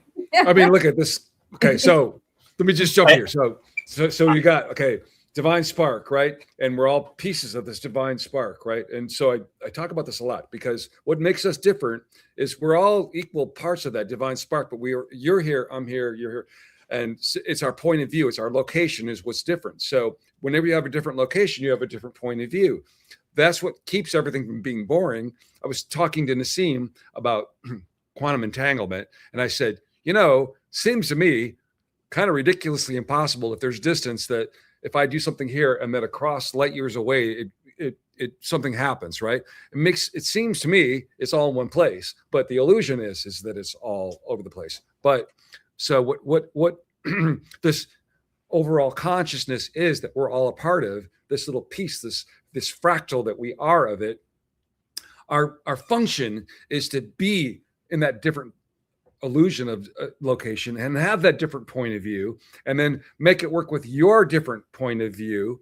And it's all part of the main consciousness, learning more, expanding, not being bored and hanging out in just one spot and being, you know, existing. And part of that also is talking about all of us being connected to it, feeling that connection. You can do it, visualize it different ways. For me, it's like comes up through the spine, comes up through my eyes. And okay, so right now, everybody, you're listening to the luckiest boy in the world. So you might want to pay attention, because crazy stuff happens to me, right? And so what like, when I was on with JP the other day, and all of a sudden there's like, he had to put his helmet on because he was getting an energy attack. And just like in 2 seconds, I was like this, like, because I feel like energy out of my hands. I'm like, okay, protecting JP. Wah. And it wasn't a joke for me, because like I just now do that. And like I'll be sitting and all of a sudden my ear will ring. I'm like, okay, who's messing with me? And then it goes away, right? Because we are all connected. We are all powerful. We all can make that 5D manifestation of good things, right? Because if you're focusing on good things, and your consciousness and your attention is there, and it's for the good of everybody, because you can do it the other way around, right? And that's what feeds the parasitic beings. That which feeds this breakdown of our grid and our energy, and we're coming up out of that cycle, and there's not any way that they can keep holding on to it. The momentum is there. We're riding, we're surfing it, right? And the fact that we've all decided to come here on this timeline at this point is because great stuff's going to happen. We've been waiting for it for a long time, and I want everybody. That's part of this conference, my book, you guys being my friends. It's like I want everybody to understand how powerful we really are, because the sooner we do, the better it gets, the smoother it gets, right? And yeah, anyway, so I was exploding with that. I had to just let it say that. Yeah, it's so on point. That's once people understand that their consciousness and power of manifestation is what is actually being hijacked by these archons and used to manifest the world they want, because you're being hijacked to use that subconscious manifestation. And as soon as you recognize that, you're free to change it. You're free to recognize that you can create whatever universe you want to create. You could literally create a planet out of your mind. If you understand that you're powerful enough to do that, you could do it. And people are awakening to that, which is what makes it so exciting.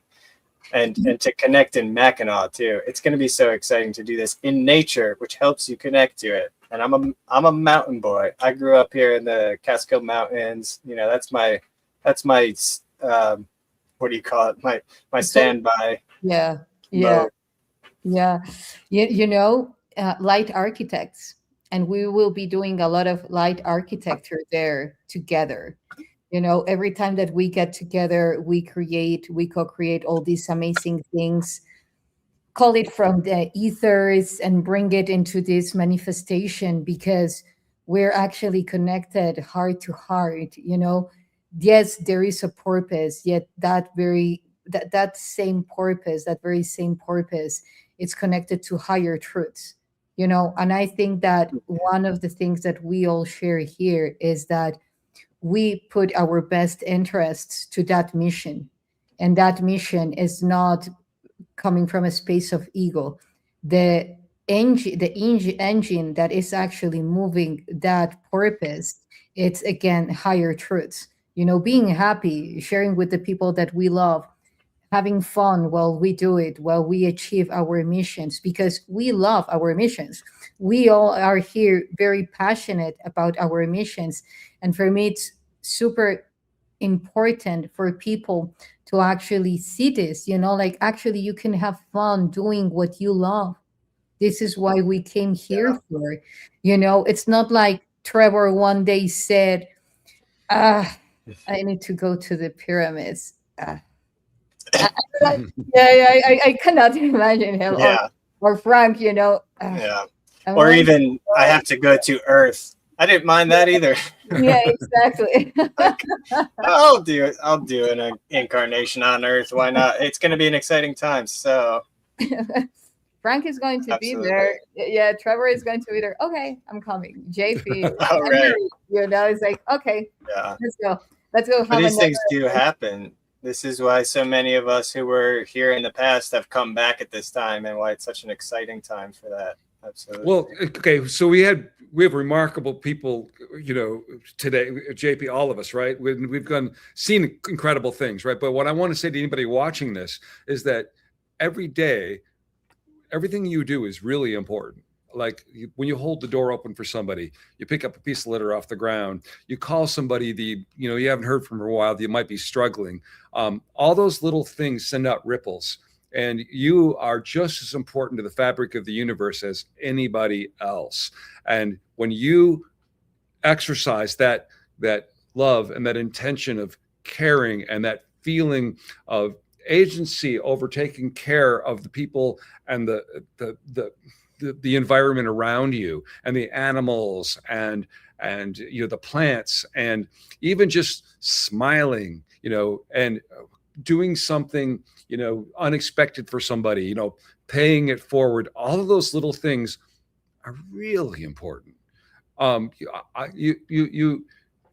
one thing that I know we've all talked about this, that people that get a bit of celebrity, and they get very arrogant about it, as if they deserve it more and they're going to be the voice. And I'm always saying, don't listen to me, make your own decision, but inform yourself and understand how you know what you know, because was it programming? Somebody told you, let's examine that. Let's go back. That's why I wrote the book, because I realized that we have so many people that are just buying the mainstream. And after, I think COVID kind of broke the spell. September 11th almost did it. And then COVID kind of really did it, where people are going, wait, what's really going on here? Why are all these systems in place to try to make us think something that's not real or not right?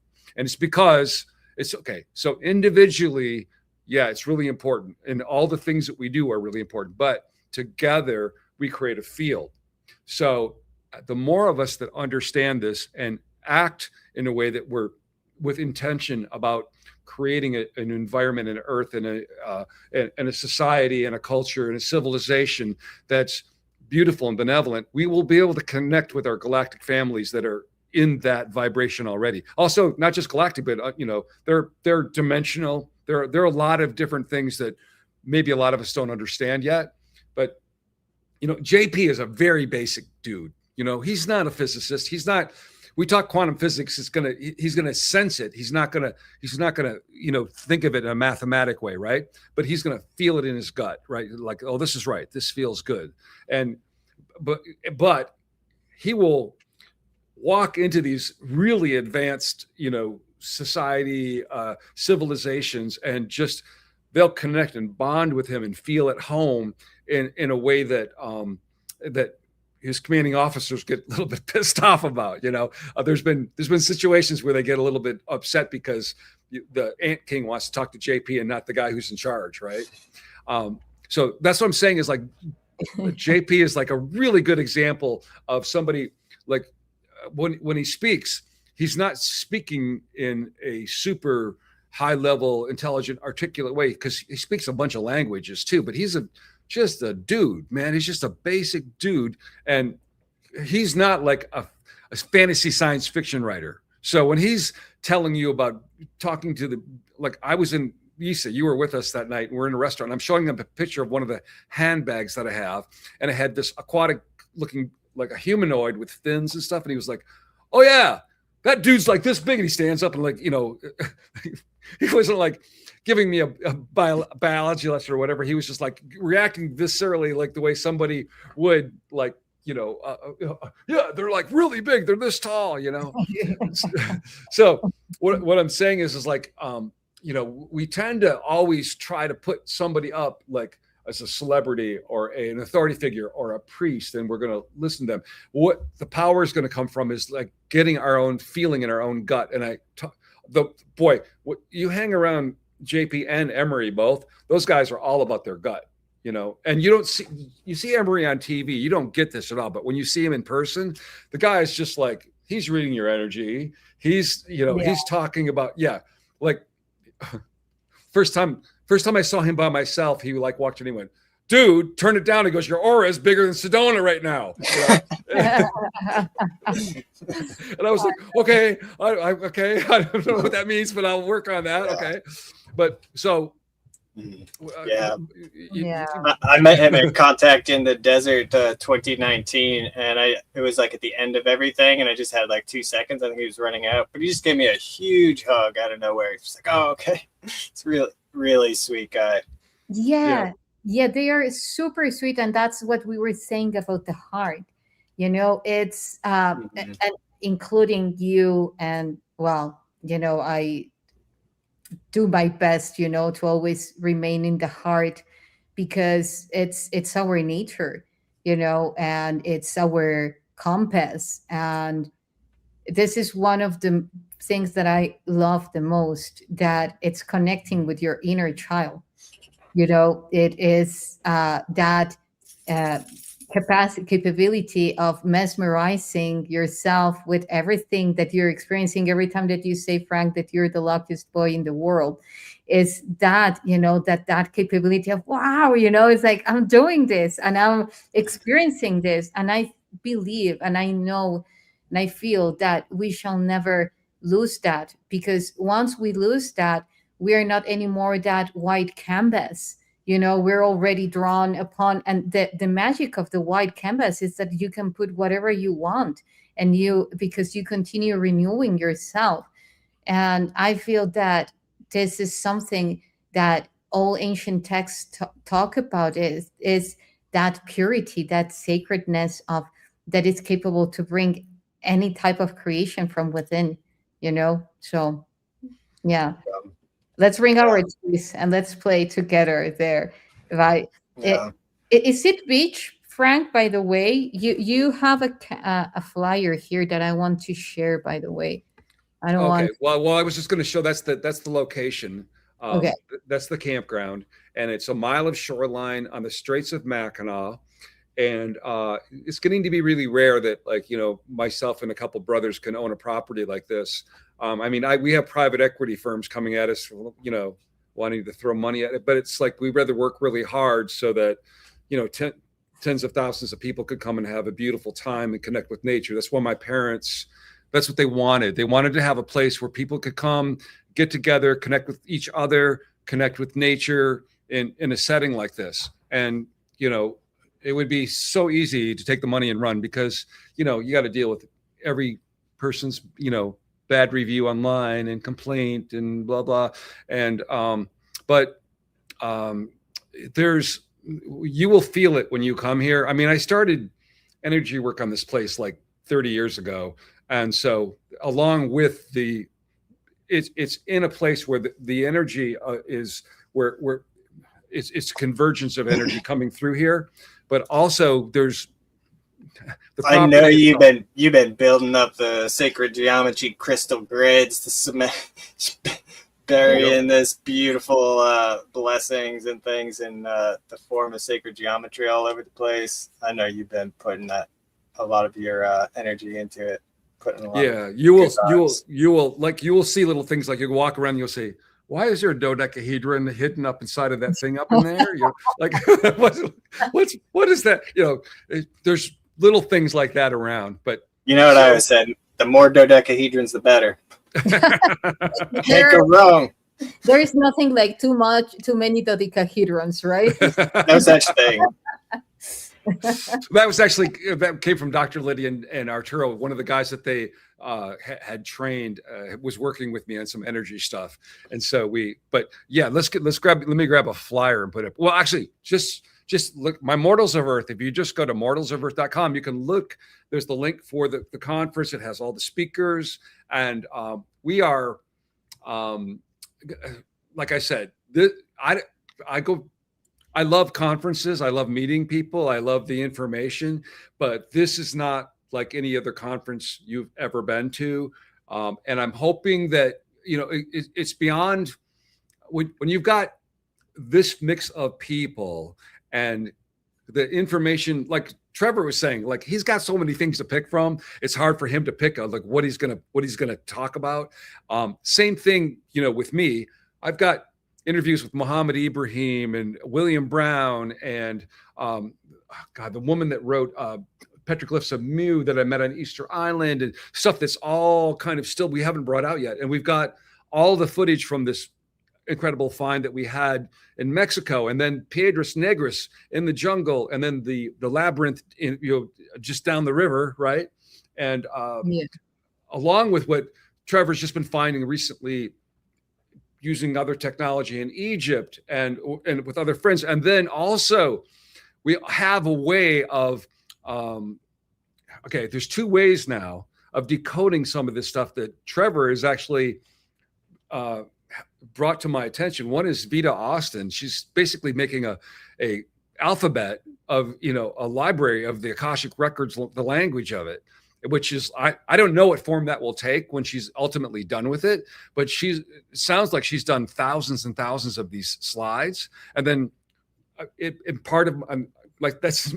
wrote about it in my book, so I was looking into it. Then also the telepathy tape kids, these nonverbal autistic kids, and their ability to connect in a way that, transcends distance and language. And we could invite some of them even. I don't know where they all live, but wouldn't hurt to invite some of them. That would be amazing. And having them for the night Skywatch. Skywatch. Some of them were interested in even coming to Egypt with me. I think Michigan would be a lot easier than that. Yeah, and that would be anchoring something. Perhaps after that they will be joining to Egypt, because when you anchor things in this type of magical events that are aligned to source, they manifest. So that would be awesome. Yes, bring them over. I mean, it's not my camp, but no, I mean, Trevor's definitely connected to some, because I've been talking with Melissa, who's working with them. She was on one of the webinars I did with Veda, and then we did a webinar that was so much fun. Veda and 3 of them attended, and Veda had all of us different speakers talk on these different subjects, and then had them react to what we were saying, and it's really cool. We did like a live meditation with them and kind of had everyone visualizing healing for the planet and all this light coming out of the pyramid grid all over, and getting into some of that water magic, the how you can actually program the quartz that's within this granite of the obelisks that is constantly having this energy filter through it that affects the whole consciousness of the planet. You can reprogram the stone and the crystal to continuously transmute these, darker things that are being put into the grid into light, basically. And some of them were very interested in the archaeological aspects of it, which was kind of what the webinar was about, how it applied to ancient technologies. But some of them would be really interested in getting into the subjects of where these halls of records are. And I'm hoping to do some more talks with them, with Melissa as well, who's one of the telepaths helping them communicate. They all sound interested, and we were going to get that set up, but I just had too much going on. But that should be coming soon, actually. Well, I imagine them being like seeing this pop-up museum and these artifacts and this language that hasn't been decoded, and the symbology. I really want to hear what they say about that stuff. Yeah. Oh, that will be. Even if you do tests actually with artifacts and water, which I have been doing with some of the experiments that we have been doing with the Earth Arc mission, is like you put very structured water close to the artifacts, and it's impressive how they will replicate the patterns. Of course, not the full image, yet a very specific encoded pattern that it is in resonance with the artifact itself, or even with one of the engravings of the artifact. It's like starts communicating immediately. So Trevor, I don't think I've talked to you since I was talking to Trevor Hawk. So we call you Trevor. We call him Hot Trevor. Okay, so to hope you don't take offense. Oh, yeah, I'm sorry. Yeah. No, it's okay. Anyway, so I was a hotness in that. It's all his hair. I know. I get it. Listen, your own handsomeness. He would not fit into the tunnels you've been into. I can tell you that. Because he would not have been able to get that 360 image we're going to see in a little while that we're going to talk about later, right? Anyway, so what I was looking up and talking to him about, because he's done a lot of deeper research on this than anybody has recently on the composition of it, is that so I was up arguing with AI one night, as I do, and it was insisting that this was modern, right? Because I put pictures and other things about it, and it said that there's no way that it could have been done in that time period because of the technology it would take to do this. And I'm like, okay, well, you're wrong because of this, this, and this, right? And then it wanted to see the proof. It wanted to see anyway. So I'm like, okay, I'm the human here, and I'm in charge. So I'm telling you, you have to assume that I'm right because I've seen it. And anyway, so what I got down to was alumina and silica. Silica is like sand, quartz, crystals. And so I said, okay, if I'm making this and I have control enough to make, be able to put these fine lines in and heat this to 4,500 degrees, even though it's 11,000, 17,000 years ago, and I can control the way that this is solidified, congeals.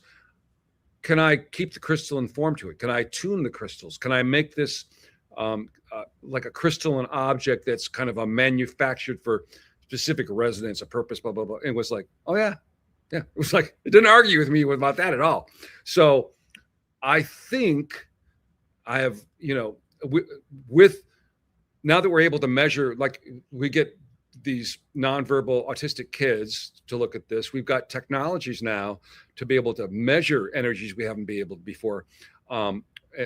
Plus I have like some experiences and video proof of things that these can do in this realm, like taking over electronics and doing stuff.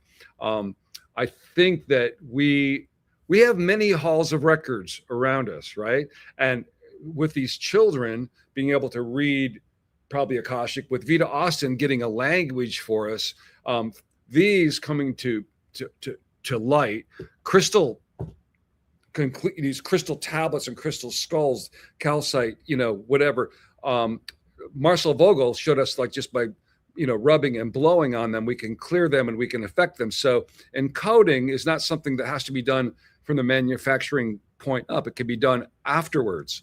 So I think we have so many avenues here to explore and to learn. It's exciting. Actually, I got my Vogel here.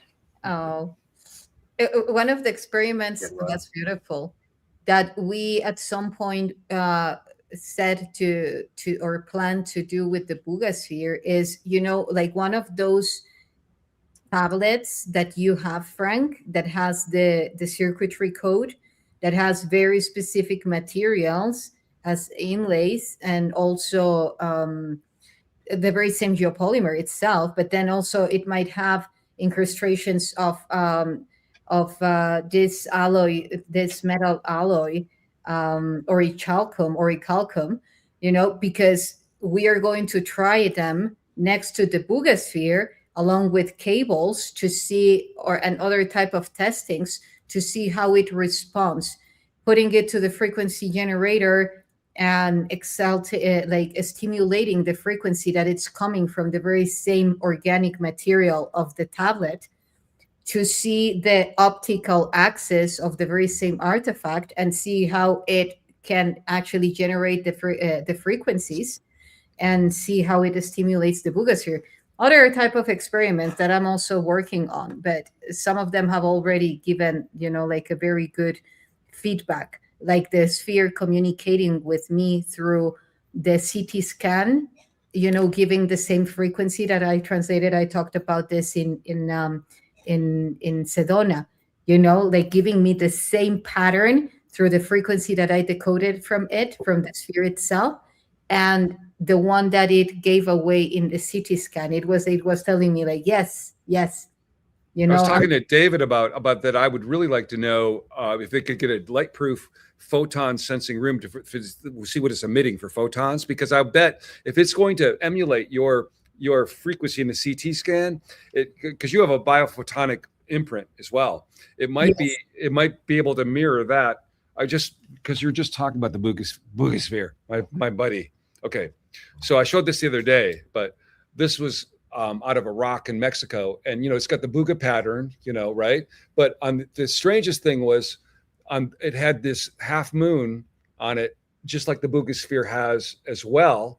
And that was from Colombia, thousands of miles away. This is from the desert in Mexico, and this definitely, there has to be a connection. There has to be something, like you're talking about putting these artifacts with the Bugasphere. I'm thinking, yes, it's the same.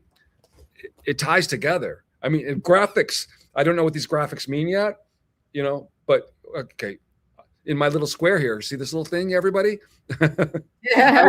I like to bring this up, because Yssah was like drawing this for years. It became like a symbol that she has kind of made her brand, and then it's been discovered. Now, there's a lot of narratives about like when this symbols, started being seen, and the one of the things coming to Mackinaw was because Mark Russell will say, well, I didn't start seeing them all till the last few years they started coming out, which temporally, Trevor Grassi's got some temporal evidence from Giza Plateau that he will talk about at some time that I don't want to, be a spoiler for. But these temporal aspects to this ancient technology and these discoveries at a certain point won't be able to be ignored.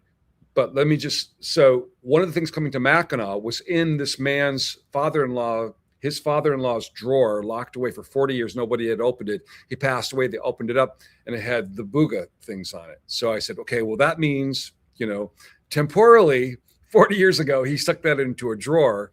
But the fact that they're coming up now, we're finding them, we go out to the desert and pulling them up at this time could have something to do with that too. These things are not coincidences, No, they are not. And I feel them, I feel them here with me, the beings that are behind that cosmic nexus, because that cosmic nexus actually came here now to bring fields of remembrance, such as this temples, such as these pyramids, such as all these ancient advanced technologies.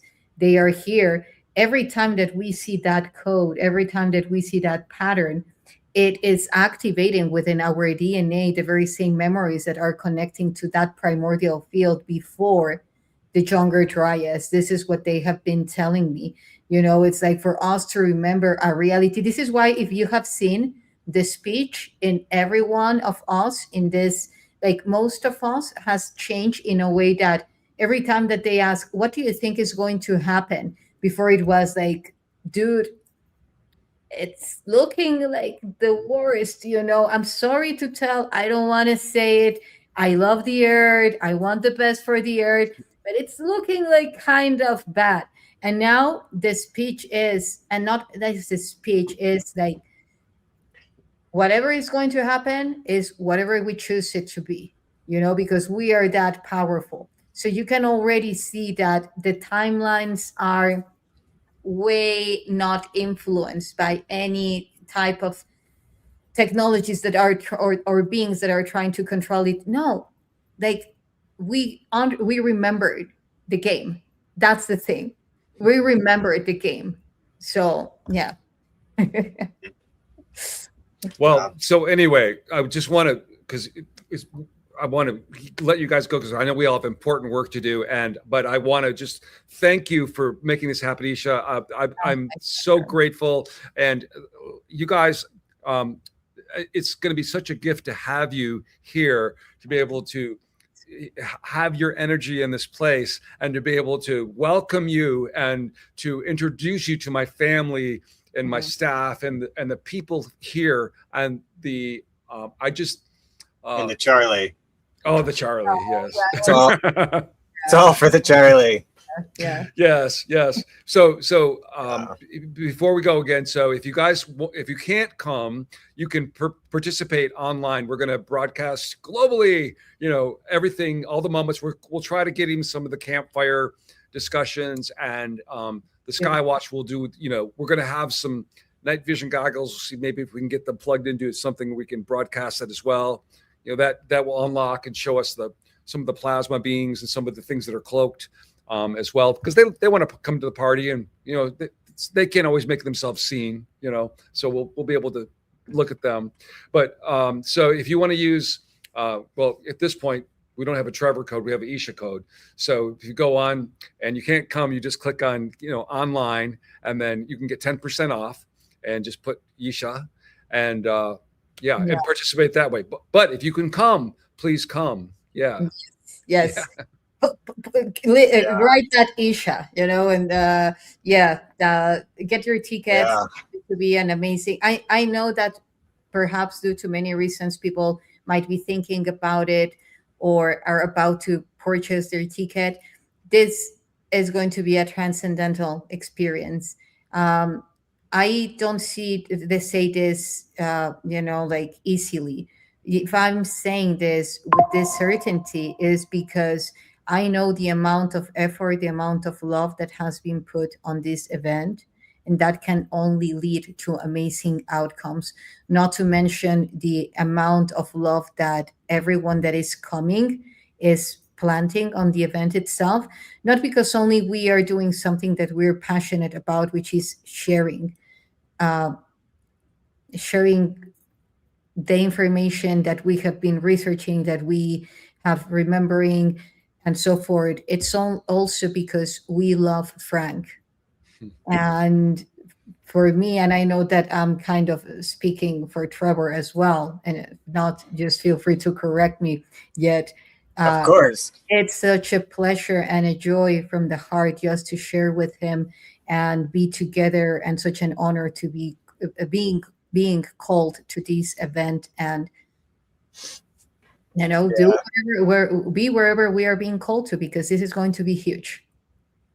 Yeah. Yeah. I can definitely back it up that I was there as this event started creating itself out of thin air. And I watched as poor Frank tried to keep up with the events that were happening to him, and that he was gratefully stepping up to the plate when it was clear that, like I said, you basically were the nexus, the center point that this whole event started gravitating around. And yeah, I love conferences. I love gatherings of people who are all there, who are just excited to speak and learn from each other.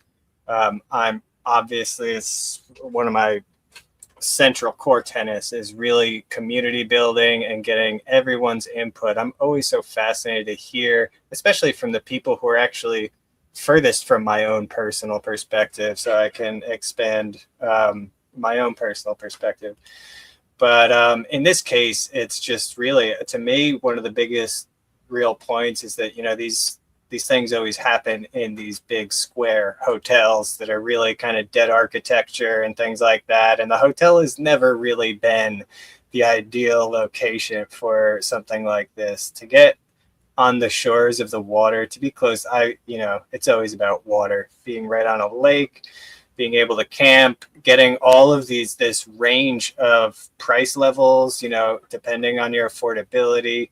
You could just sleep on the beach or get a nice cabin. It's amazing that you have this ideal location to actually offer all this. But I'll tell you, that's a lot of the times that's the financial issue too. It's not the flight, it's the hotel. You're going to pay so much that it's oftentimes the breaking point. For me, there have been several conferences in the past 2 years that I wouldn't have been to if you hadn't offered me to take your second bed in your rooms, because to be roommates was the only reason I was able to actually go. I wouldn't have been able to afford it. So I love that aspect of it. I love that there's a lot of different availability for people to fit their own budget. But I love that it's you setting it up, because that's the other thing when I hear about a new conference. Very first thing my mind always goes to is, where's the money coming from? Who's the organizer? What does their heart look like?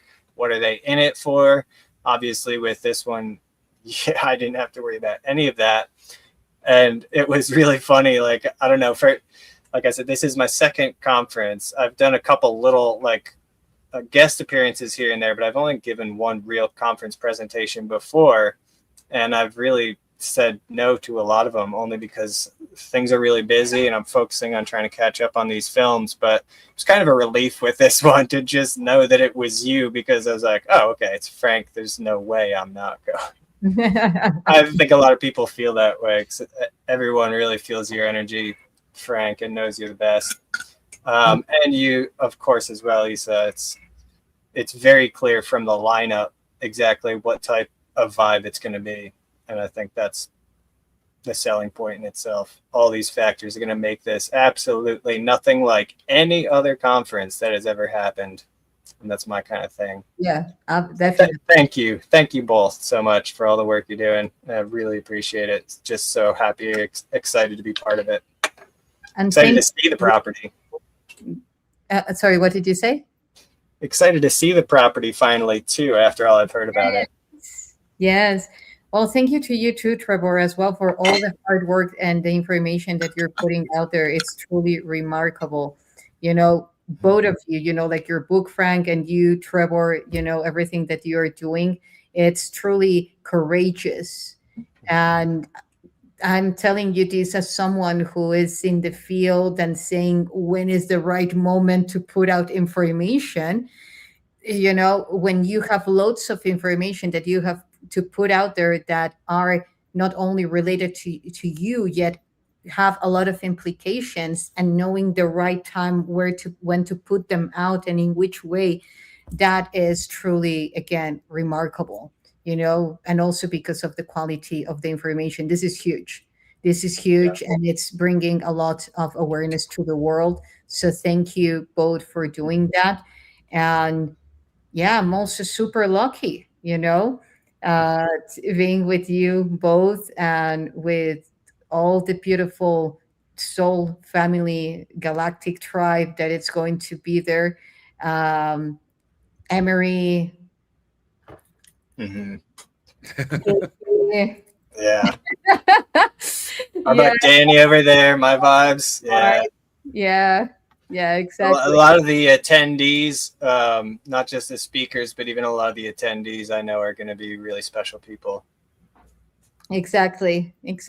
Yeah, everybody's a friend, of mine, and they kept saying yes, so everybody's okay. I'm a little overwhelmed. So that was beautiful, you guys. I've been feeling like, even beyond all of that love right there, a couple of times it was hard to describe. I felt like a love bomb. Either somebody's, watching and giving it, but it was just like whoosh, whoosh coming out.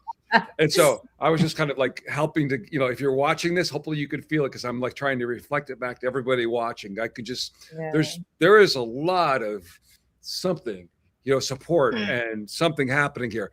It was like, it's been like an avalanche of this coming together. And it doesn't mean it's been easy, because it happened right around the time of my book finishing, which has been really, like, because I have friends like you that I know are going to read my book. And so it makes me really want to have it be perfect, right?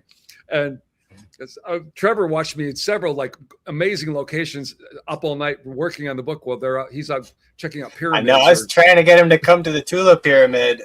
He had to finish the book. But that's it. I've witnessed the dedication you've got, Frank. It's really amazing. God. Yeah. Easter, I was at the Sphinx at Zach's, and I'd never left the room because I was working on the book, and I totally forgot it was Easter, because I went there to go to the Sphinx on Easter morning and completely forgot it because I was doing the book. But anyway, so now it's done. I remember. Anyway, guys, thank you so much for your time. Love you. And yes, see you really soon. Well, we will be having other shows for sure, Frank. I will just pass you the invitation. Yeah, we might have Emery as well. So guys, stay tuned for the next panel. And okay, so what a beautiful one. Thank you all for joining us. Thank you for your beautiful comments, for all your love. See you guys in Mackinaw. And again, remember www.mortalsoferarth.com. There you will find all the information, everything that you need. You will be taken care of. And until next time. Hi, Cameron. Hi, Cameron. All right. Take care, everybody. You too. Love you.